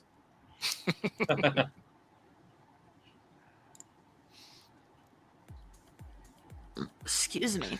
I remember thinking to myself, watching, like, all the little kids, and they had their cell phones, and, like, they still had to type out, like, 111, 22, 333, like, to get the letters for text. And they're just texting up a storm. I was like, this is such a fad. This is never going to catch on. Nobody's ever going to want to do this over, like, just picking up a phone and talking to somebody. And now I will go to great lengths not to have to pick up a phone and talk to somebody. Yeah. I was wrong. I totally thought it was going to be a fad, but it was not. So we're at 22 projects funded. Mm-hmm. Looks like a total of $196,000. Wow. Woohoo! 4,392 backers. That's insane. I Yeah, am very at cool. 10 more backers than I had on my last CAW campaign, so that's pretty cool. Oh, nice. Yeah, that's cool. I haven't raised as much money, but I've got more backers. And the weird thing is, like, it keeps going up and down. Like, I'll get a couple more backers and my money will go down.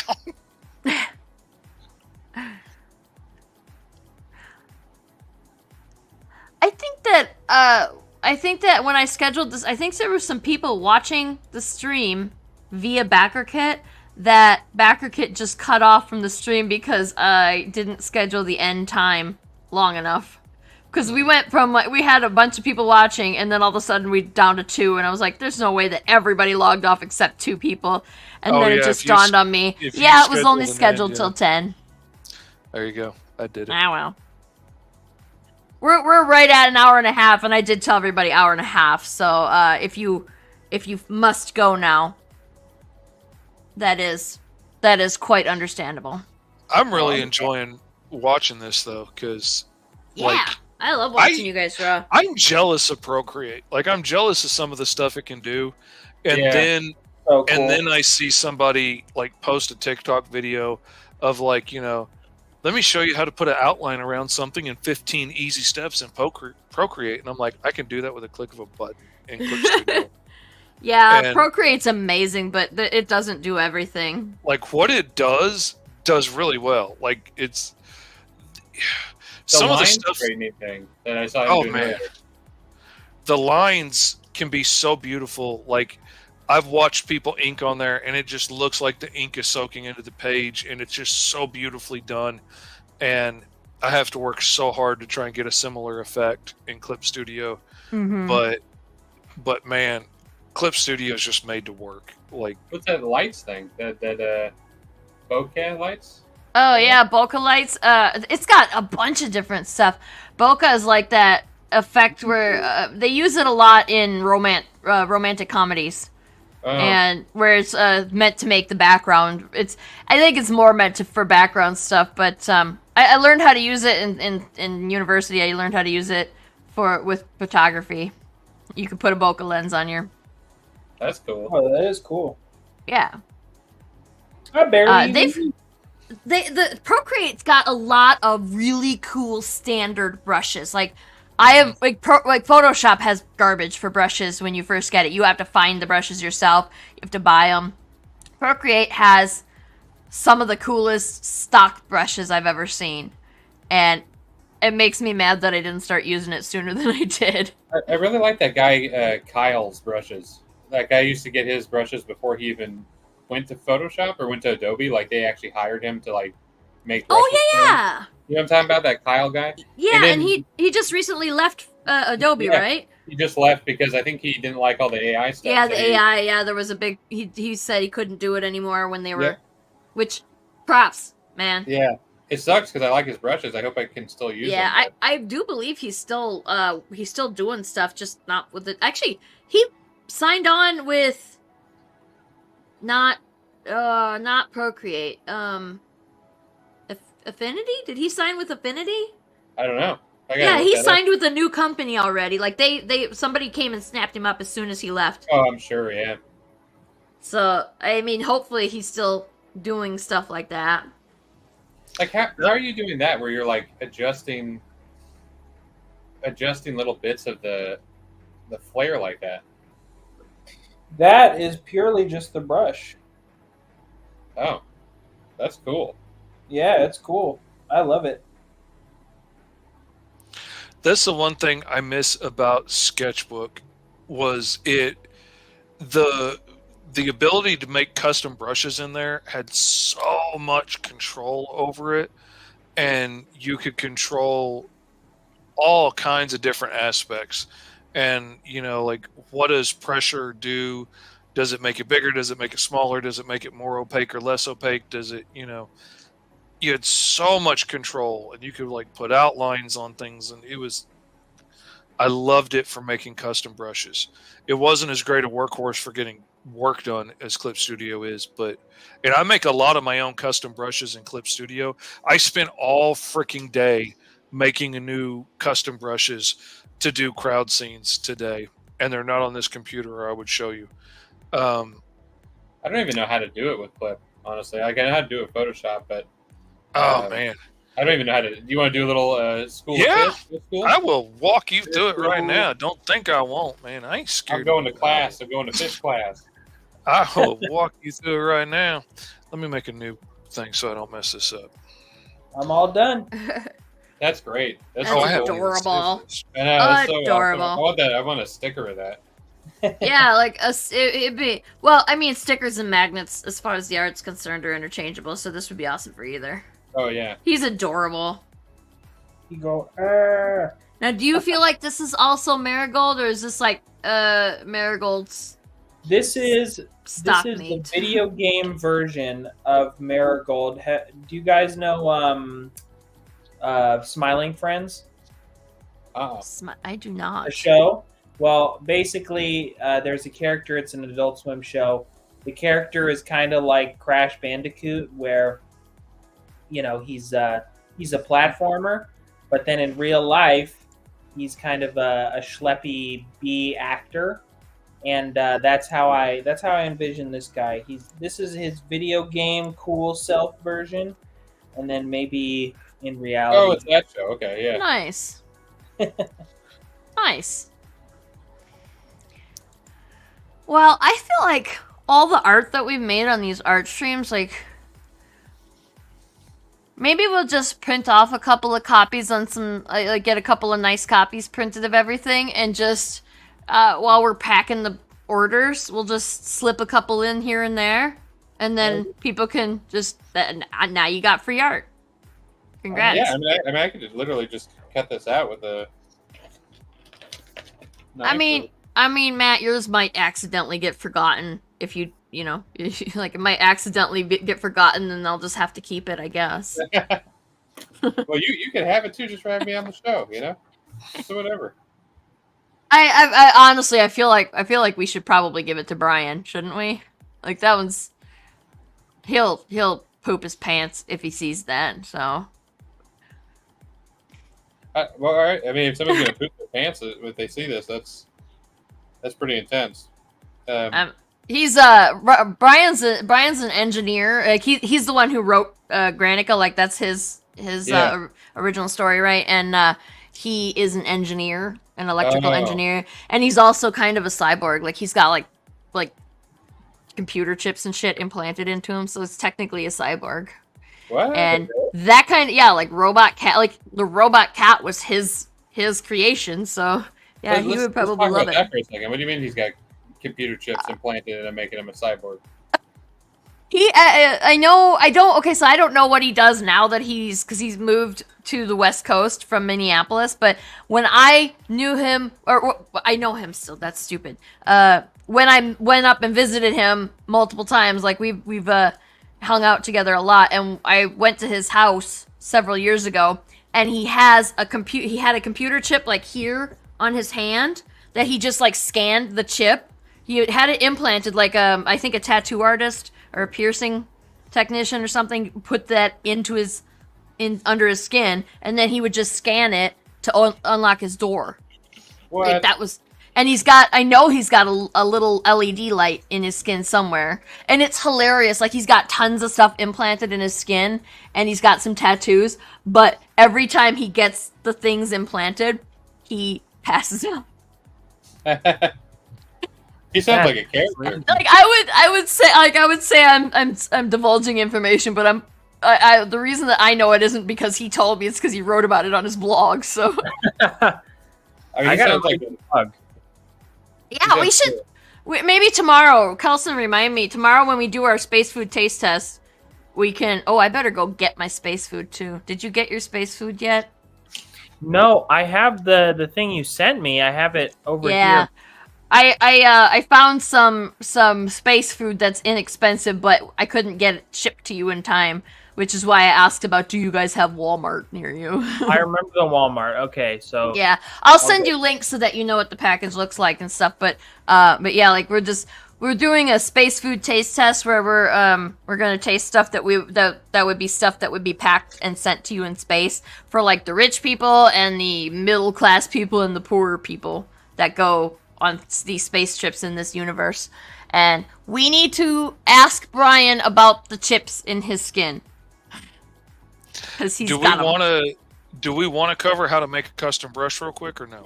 Yeah. Oh, sure. Yes, sir. Because I can do it real quick. Well, let me put your thingy up on the screen here. There we go. I'm sorry, I'm being selfish. I've just wanted to learn how to do this for a long time. I mean, you could save it and do a school of fish tomorrow. Oh, I recorded a whole screen thing today. I'm going to make a video about it and post it on my Patreon pretty soon. Nice. But anyway, this is like a quick knockdown version of characters. The ones I did were like, I was actually drawing from like boxing arenas and stuff and MMA fights and getting all kinds of different like people in there. But oh yeah, I saw that. Yeah. One thing that I realized in making these brushes, like when you select an item to make to register it as an image item so that you could use it in a brush or something like that, whatever size you select it to be, like if I just selected just this guy and just this guy, when I go to put him in a brush, it will make them all the same height. So with his hand raised up, that will be the same height as the other guy. So one guy will look really big and one guy will look really small with his hand up.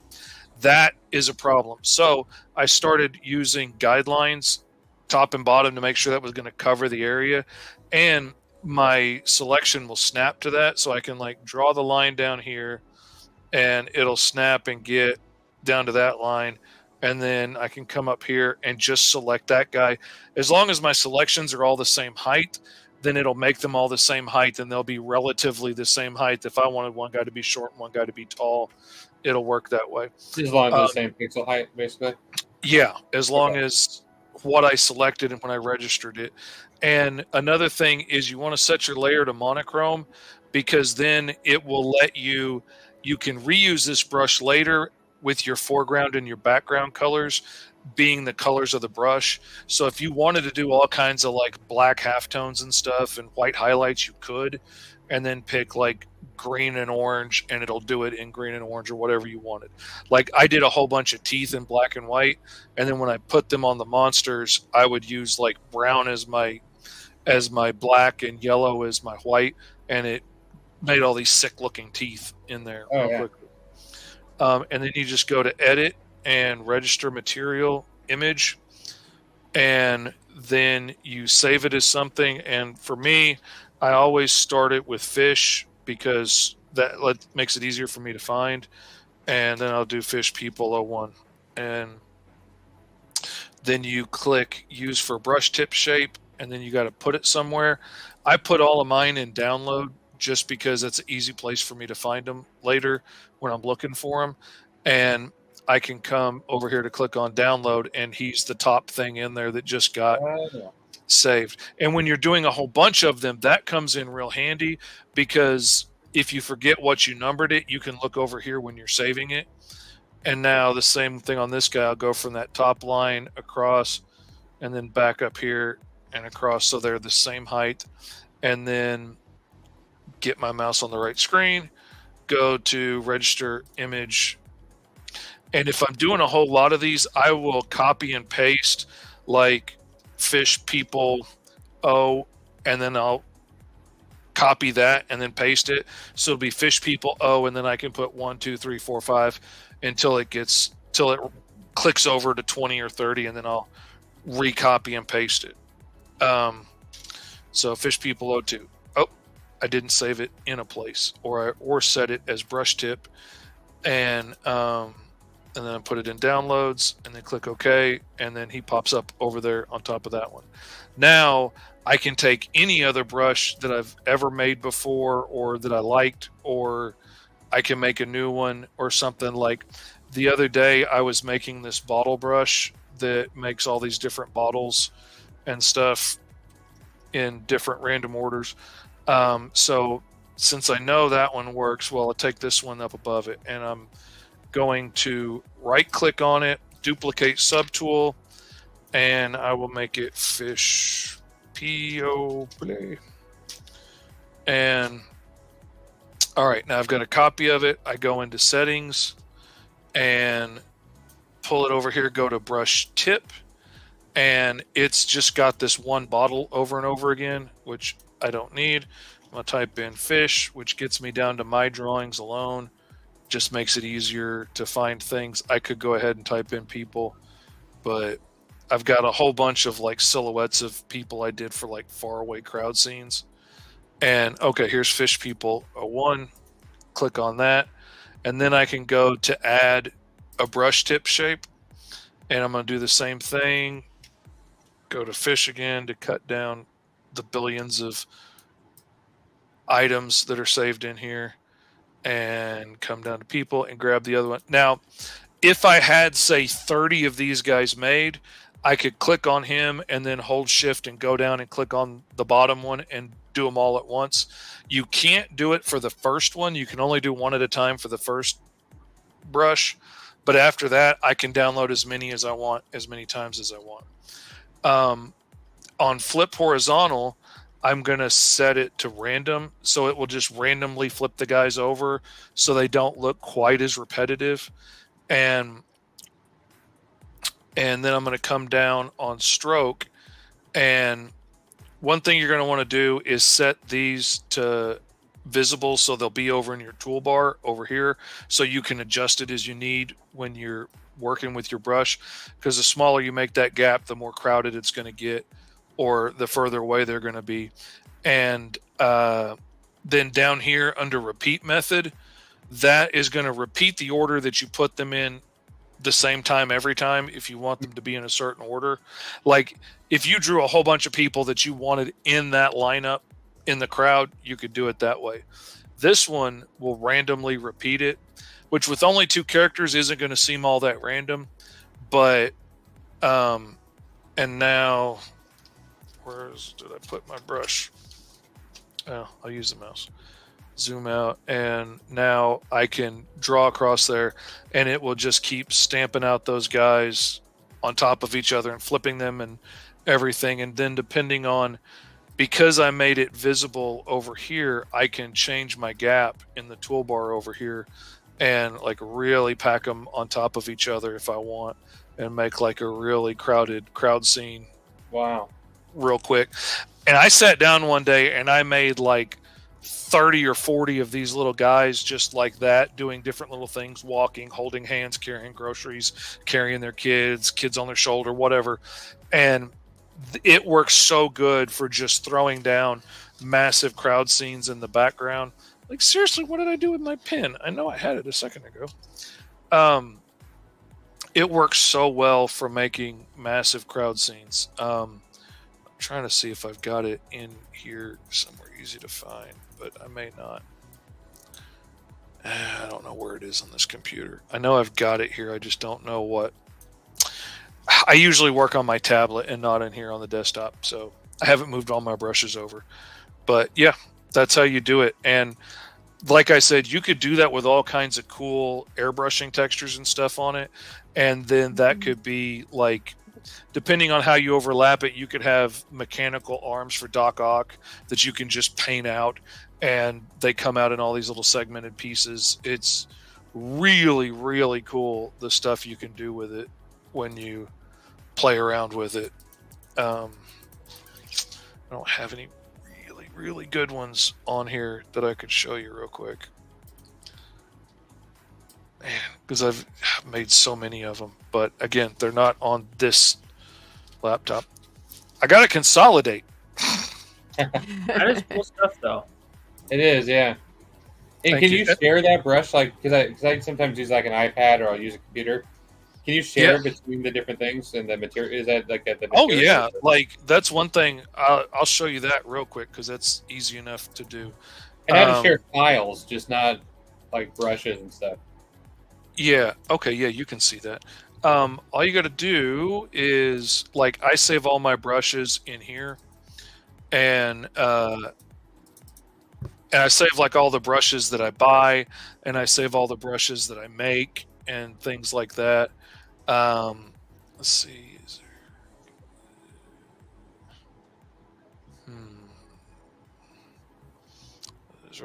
They're already in there. All right, we'll do the lightning one. All you got to do is like click and drag and bring it over here into a folder that you want it to be in. Let's say I don't want it to be in that one though.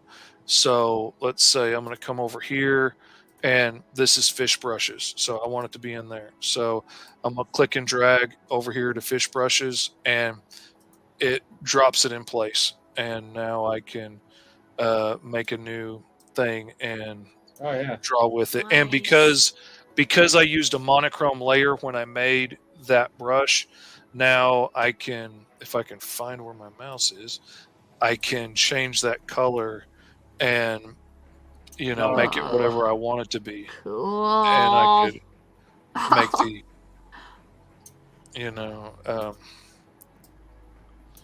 I could do whatever I want with it. And it works really neat, man. I've made like robotic arms and thorns and like the spiked tongues on the monsters in CAW. They've got these long tongues that they shoot out with spikes sticking all over it. I made like a bunch of sections of that tongue with different spikes sticking out in different ways, and made one big long brush of it that tapers the harder I push, the wider it gets. So I can just those tongues out like that, and it makes it so fast. And then I go in and draw some little details and make it look extra cool once it's done. But boy, it makes it fast. And like, this is my lightning. I drew this myself. Like, every once in a while it doesn't repeat real well, like right there, but that's because I've got it flipping in every direction, so it's less obvious when it repeats the patterns.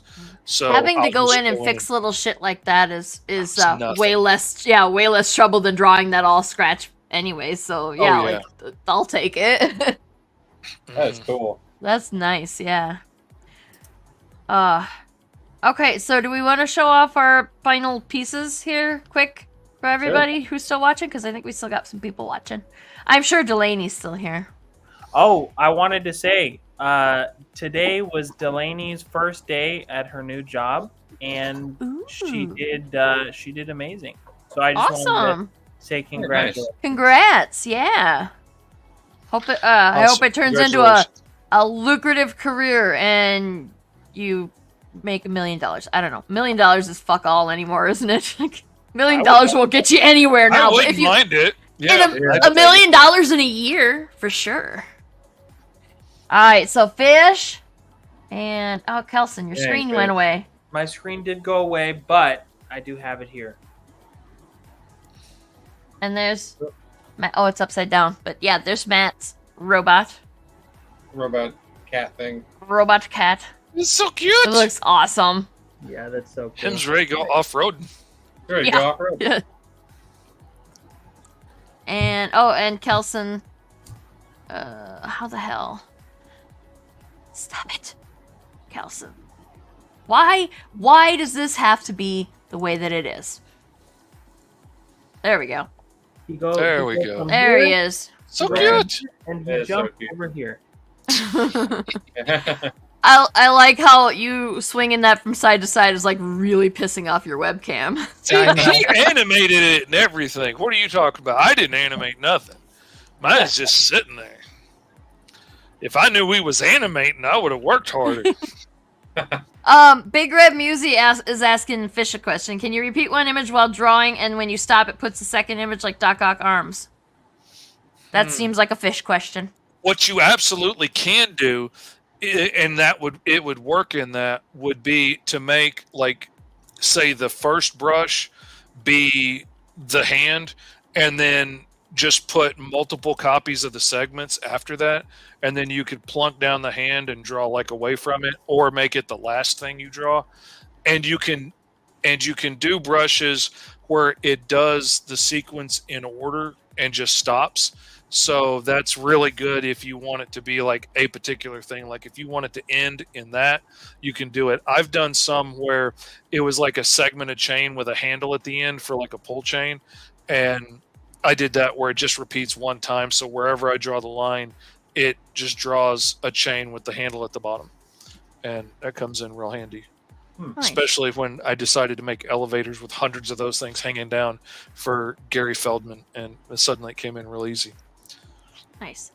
If that answers your question, awesome. If it doesn't, Watch tell me School of so that Fish I on can- Patreon. So and go if you just have to follow with the lowest tier, right? You just have to be a patron at the lowest tier to $3. access Fish's tutorial live stream thingy. And I've started putting the old ones up for free on YouTube now. I've always meant to do it. It's just been extra work. I've finally started going back and doing that. So eventually it will be up there for free on my YouTube channel too. So Awesome. Yeah. If you wait, right? Just wait long enough. or for $10 you can get a new book sent to your house every month, which is a pretty good deal. It's better than any Kickstarter you're gonna find. I'm here to tell you. I'll tell you what right now. Tell you what, right now. Full book every month? Yep. Mm-hmm. Pretty good. Yes, indeed. Like this month, or last month, I should say, I got lucky, and I had some comps from a client come in at just the right time, and I was like, you know what? That would be a really good. There was just enough of them. I was like, that'll be a really good book for this month's Patreon backers. But yeah, 13 months, and I've shipped out 14 books, and Wow. I've got Alice done, ready to go. It'll be shipping out to my Patreon backers in a special short run print just for them, and in a couple of weeks, and then the big run will get done and be here in a couple of months, and Nice. go out to all the backer kit backers, and then I'm going into my Green Zone series, which I've never shipped out to my backers before, so that gives me 4 months of books that are already done before issue 4 comes out at Christmas. So I can catch up on some client stuff, and I'm hoping to get ahead on some of my books so that I can get them like offset printed and get the books in time so that I can give them out on my Patreon. I'm hoping I can Nice. get a couple months ahead on that and get That the sounds- books. That sounds Jeez. awesome if you can make it happen. Good luck. Yeah. Big Red says he's gonna have to enroll in the School of Fish, so Yeah. Me too. I'll see you there, man. yeah, the lives. I mean, okay, to be fair, like Kyron and Katie and I try real hard, unintentionally so, to just completely fuck up every single stream of Really Fishes. hard. Honestly, it's his fault for letting us in, because like he tells Like- us when he's gonna stream and shit. So Yeah, like, yeah, but we're also all friends, and all have similar senses of humor and stuff. And so, and I admittedly, I screw with Kyron so hard on his show on Four Tails because he messes with me so hard that I'm always. we were cracking just on jokes and Four stuff. Tails last week and we didn't see it. Were you at a convention? No, it was the change of time messed me up because I'm still expecting it to be on Saturday mornings, That's fair. and that messed me up. I heard, like, so Kyron told me that was Danny's fault, and then Danny's like, no, it's both of our faults. So, there's something happening Kyron there. is a notorious, like, stir of the pot. I was just So, gonna say, like- isn't he a shitster? Yeah, he is. He likes to aggravate things really bad. He does. He plays too rough sometimes, which I He- think is hilarious. He put me on blast for not watching the X-Men show when I was a kid. And I was like, how the fuck was I supposed to watch the X-Men show? I lived in the country. We didn't have cable. Had to go You to were my supposed to cousin's sit there house. staring at a blank screen, going "Da-na-na-na-na-na-na," like we did. That's true. I could have done that. There's no excuse. You're right. I'll ban myself. I memorized the entire Ghostbusters movie as a kid, and because I watched it so freaking much. And one time, like, my dad had to go visit my grandma at the nursing home, and I got stuck in like the nurses area, just sitting there waiting because kids couldn't go back there. And so I sat at a table quietly and imagined watching Ghostbusters and recited the whole movie quietly to myself. And almost when we got to the end credits, my dad finally came out and was, asked how I had behaved, and like, he's been awesome. He just sat there quietly the whole time staring. And I just entertained myself pretending to watch Ghostbusters. That's weird. Nice. Nice. I've memorized 3/4 of Fellowship of the Ring, so pretty proud of Oh that. my god. And that What? and That is What a the much fuck, bigger Kelson? accomplishment. I'm talking extended edition. The movie. Holy shit! That's almost a condition. Like, What fourth? That's- didn't you I'm a little concerned for you, honestly. What is the? I'm what's the thinking part we you need to didn't- get some doctors involved here just to make sure. Which fourth didn't you memorize? So Can't remember. once Gandalf gets his Groove back. falls off, that at that point I will remember the whole part where the Uruk-hai are chasing Frodo and Merry and Pippin, and Boromir comes in there, but everything before that, Golden. yeah. Wow. I know most of the dialogue from Major Payne. I don't know why.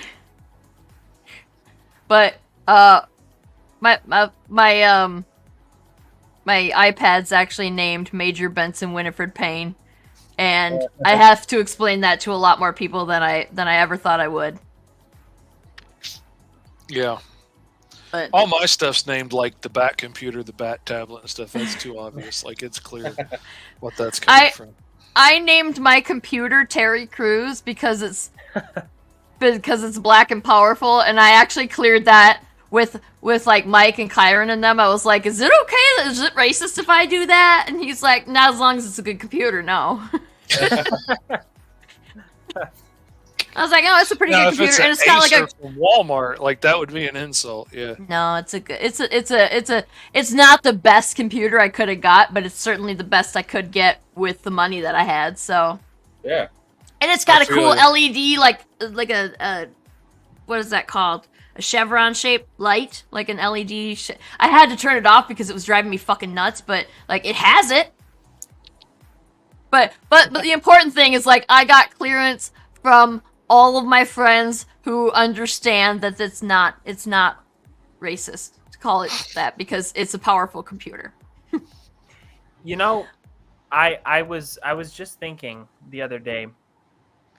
So any like youngish looking white guy with kind of brown floppy hair, or however they wear their hair, like shorter, kind of like me, all of us instinctively look like Peter Parker. I don't know why.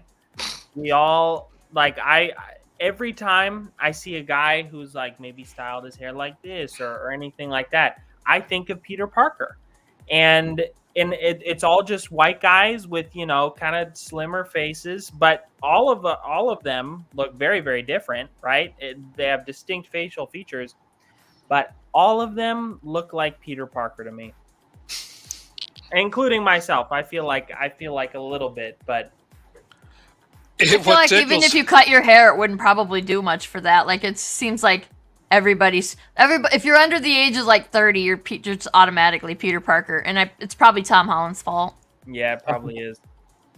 What gets me is like I'll go to Comic Cons and I'll have other creators be like, "Hey, I follow you on TikTok," and that's cool.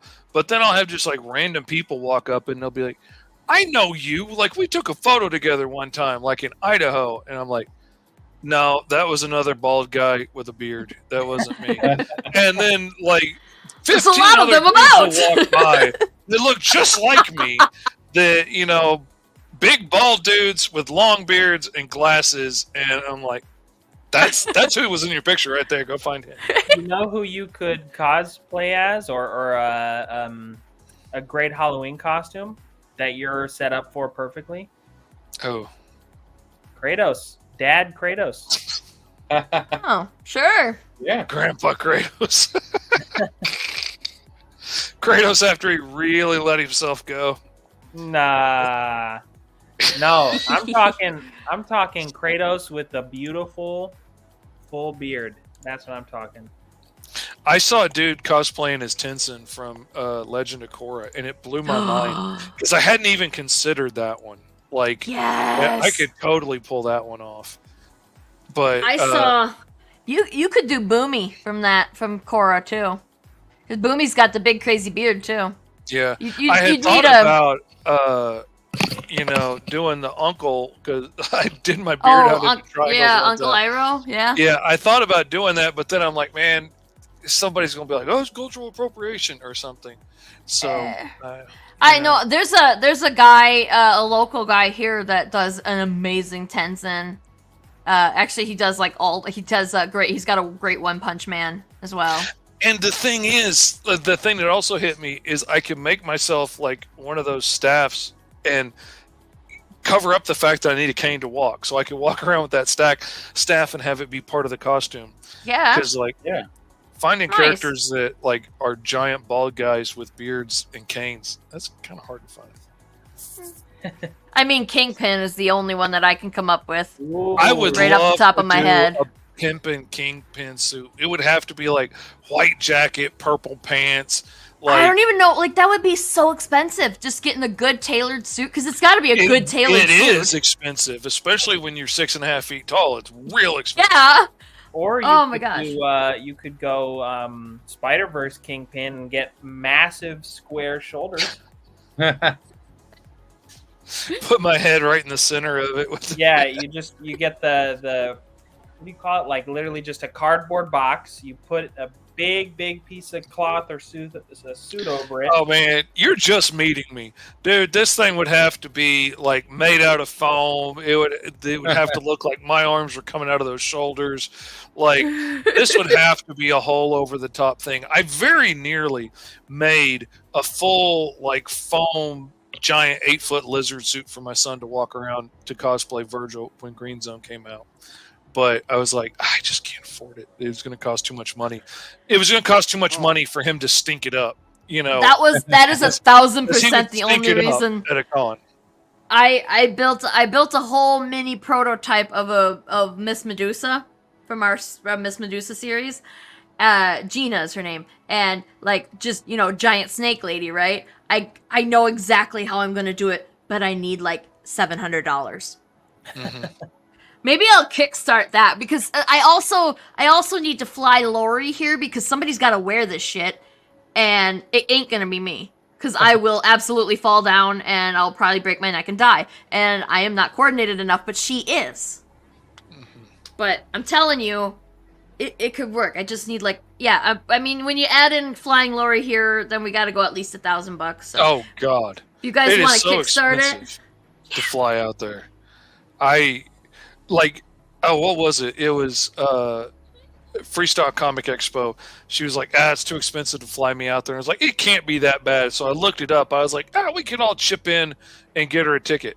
No, we can't. It is too expensive to fly out of Montana. But to be fair, she did move, and she's in a better place, more affordable to fly. But still, just flying in general sucks. It's so expensive. But just anyway, flying from Oregon to California is hundreds of dollars. Yeah, it's ridiculous. It's ridiculous. The last time I flew was out to Montana, and it's like there's only 2 airports in the entire state. So even if you do fly into you still have to drive for ages, and then it's $700 for a ticket. It's ridiculous. Ay.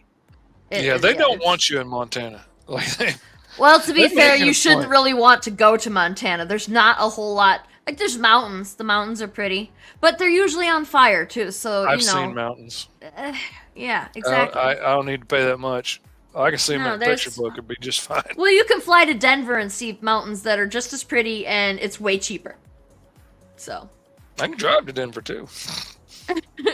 Yeah, that's it too. Yeah, you don't need to fly. All right, that's I've driven. I had driven out there at least. Drove out there once, I think, and then I got a fucking blood clot in my leg from my trouble. So don't do that. I didn't know that once you reach a certain age, you have to get out of the car and walk around every so often, or you will get a blood clot in your leg. That's what I learned. And to be fair, woman, I was on the combination birth control pill at the time, and that raises risk for that shit. Didn't know any of that stuff. I know now. You get a blood clot in your leg? We caught it before because it could break off and then go to your lungs or your brain and kill you. But we caught that. My particular blood clot, there was 2 of them in my leg, and basically it made my leg swell up. My one leg is still larger than the other leg now because of that. and it made my leg really gross looking, and it made my feet really cold, my foot really cold. But you have to take warfarin or some other blood thinner for a while. And I had to give myself shots for several days to break it up quickly, and then warfarin to make sure it didn't happen again before my body was like ready to handle that shit again. Oh. And what else? I had to wear compression stockings, like the diabetic compression stockings for a while. Yeah. And I got some of the best painkillers I've ever had in my life. Which, oh my god. Okay, so like she's like, I'm sorry, but I have to. It's like they put it in that part of your hip where it's like right above your butt cheek where there's fat there. And she's like, I'm sorry that I have to stick you right there. And I'm like, oh my god, I don't care. Hit me on the head with a skillet. Just make the pain stop. And it was nice. It made it stop really fast. And like it lasted for like 4 days too. It was amazing. Wow. It used to happen on airplanes all the time. Like it used to be a big deal. Yeah. Because just sitting still that long can give you a blood clot. Yeah, apparently women are just naturally more susceptible to it because of estrogen. And then if you're taking the birth control pill that has estrogen, which I take it because I have endometriosis, so like it was never an option to not use it. And if I would have known that, I would have tried something different. Or, you know, because like I can't not have birth control of some sort. But yeah, like I could have taken a mini pill or something. I didn't need the estrogen combo stuff. And then, and like, it's in there if you look at the side effects, you know, the possible problems you could, but nobody tells you that shit. And nobody. And, like, you're not going to read that. It's tiny print and like when you're 16 or something, you're like, oh, well, yeah, risk a stroke. What do I really have to worry about at 16? Yeah. And then, but then if you take it for 15 years, then, yeah. And so, yeah, like that's, so that's why women are just naturally more inclined to get blood clots in their legs. And I had a friend that had it too, and she had one. It broke off and went into her lungs and caused, is it pulmonary embolism? She almost died. It was really scary, and she thankfully is okay today. But she said, and this was the exact same thing. She described exactly what I felt to a T. It's like my leg had like a little bit of a cramp in it, like I pulled a muscle, but it just wouldn't go away. And I was like, yeah, that's what I had. And then one day I woke up at like 4 o'clock in the morning because I was getting a Charlie horse in my leg. And you know how much those hurt, but only for like a minute or two, right? But it would not stop. That's how I knew something was really wrong. Thankfully, I didn't get the blood clot in the lung or anything, but because like I was able to get to the hospital before that happened. And yeah, it was very scary. And now I'm like, everybody, I was like, if you're gonna go on a long drive, you need to get out of the car and walk around like every 90 minutes. Walk around for 10 minutes per 90 minutes you're in the car. And if you feel like you have a weird feeling cramp, like if it feels like a cramp or a pulled muscle, but it's kind of weird, go to the doctor now! You do not want to wait for that shit, because it hurts way worse if you wait. Damn. Ugh, yeah. And it made me feel really old, too. And they told me I couldn't eat, like, lettuce and shit while I was on the drugs because of vitamin K. Oh. But, anyway, we've been here for a really long time, and we should probably go. Because it's been, like, 2 hours, and we were only supposed to be here for an hour and a half, and it's 2 minutes and 13, yeah. We could either 2 do hours that, and 13 or minutes. we could stay until the campaign's end. We could do that too, but you can. I'm gonna have to go pee eventually, so. But thank you guys for coming, and thank you everybody who's still in the comments here, still watching. Well, because we didn't really have anybody that and to be fair, I wasn't really promoting the hashtag free stuff, but we'll figure out something fun to do with this stuff because it's too cool to not show off and to not make sure that somebody has this art. So I agree. you can comment here or go over to the Backer Kit page, backit.lagunastudios.net, and tell us, like in the community tab, tell us what you think we should do with all this art that Kelson and Fish and Matt have made over the course of this, like for the Granica streams, like not what they've done outside of this stuff, but you know, yeah, tell us what you think. Tell us what we should do with it. Compile it all and then sell that as a book too, right? Yeah. There you So- go. Delaney says, thank you for streaming. Incredible work. And Thank you. Big Red says, always a joy. Thank you guys so much for coming, and hopefully we'll see it. Like, come back tomorrow at, is it 8 o'clock, Kelson? I think it's 8 o'clock. We're gonna, 8 o'clock Central Time. So whatever time that is in your time zone, we're gonna taste space food. Which, there's a bottle of Soylent that has been mocking me for like a week and a half, and it's sitting on the counter there, so. Yeah. So yeah, come you were talking about that. watch us punish ourselves for your entertainment. and yeah, thank you, Matt and Fish and Kelson, for coming and drawing and stuff. And yeah, we'll see you later. Bye. Bye. Bye-bye.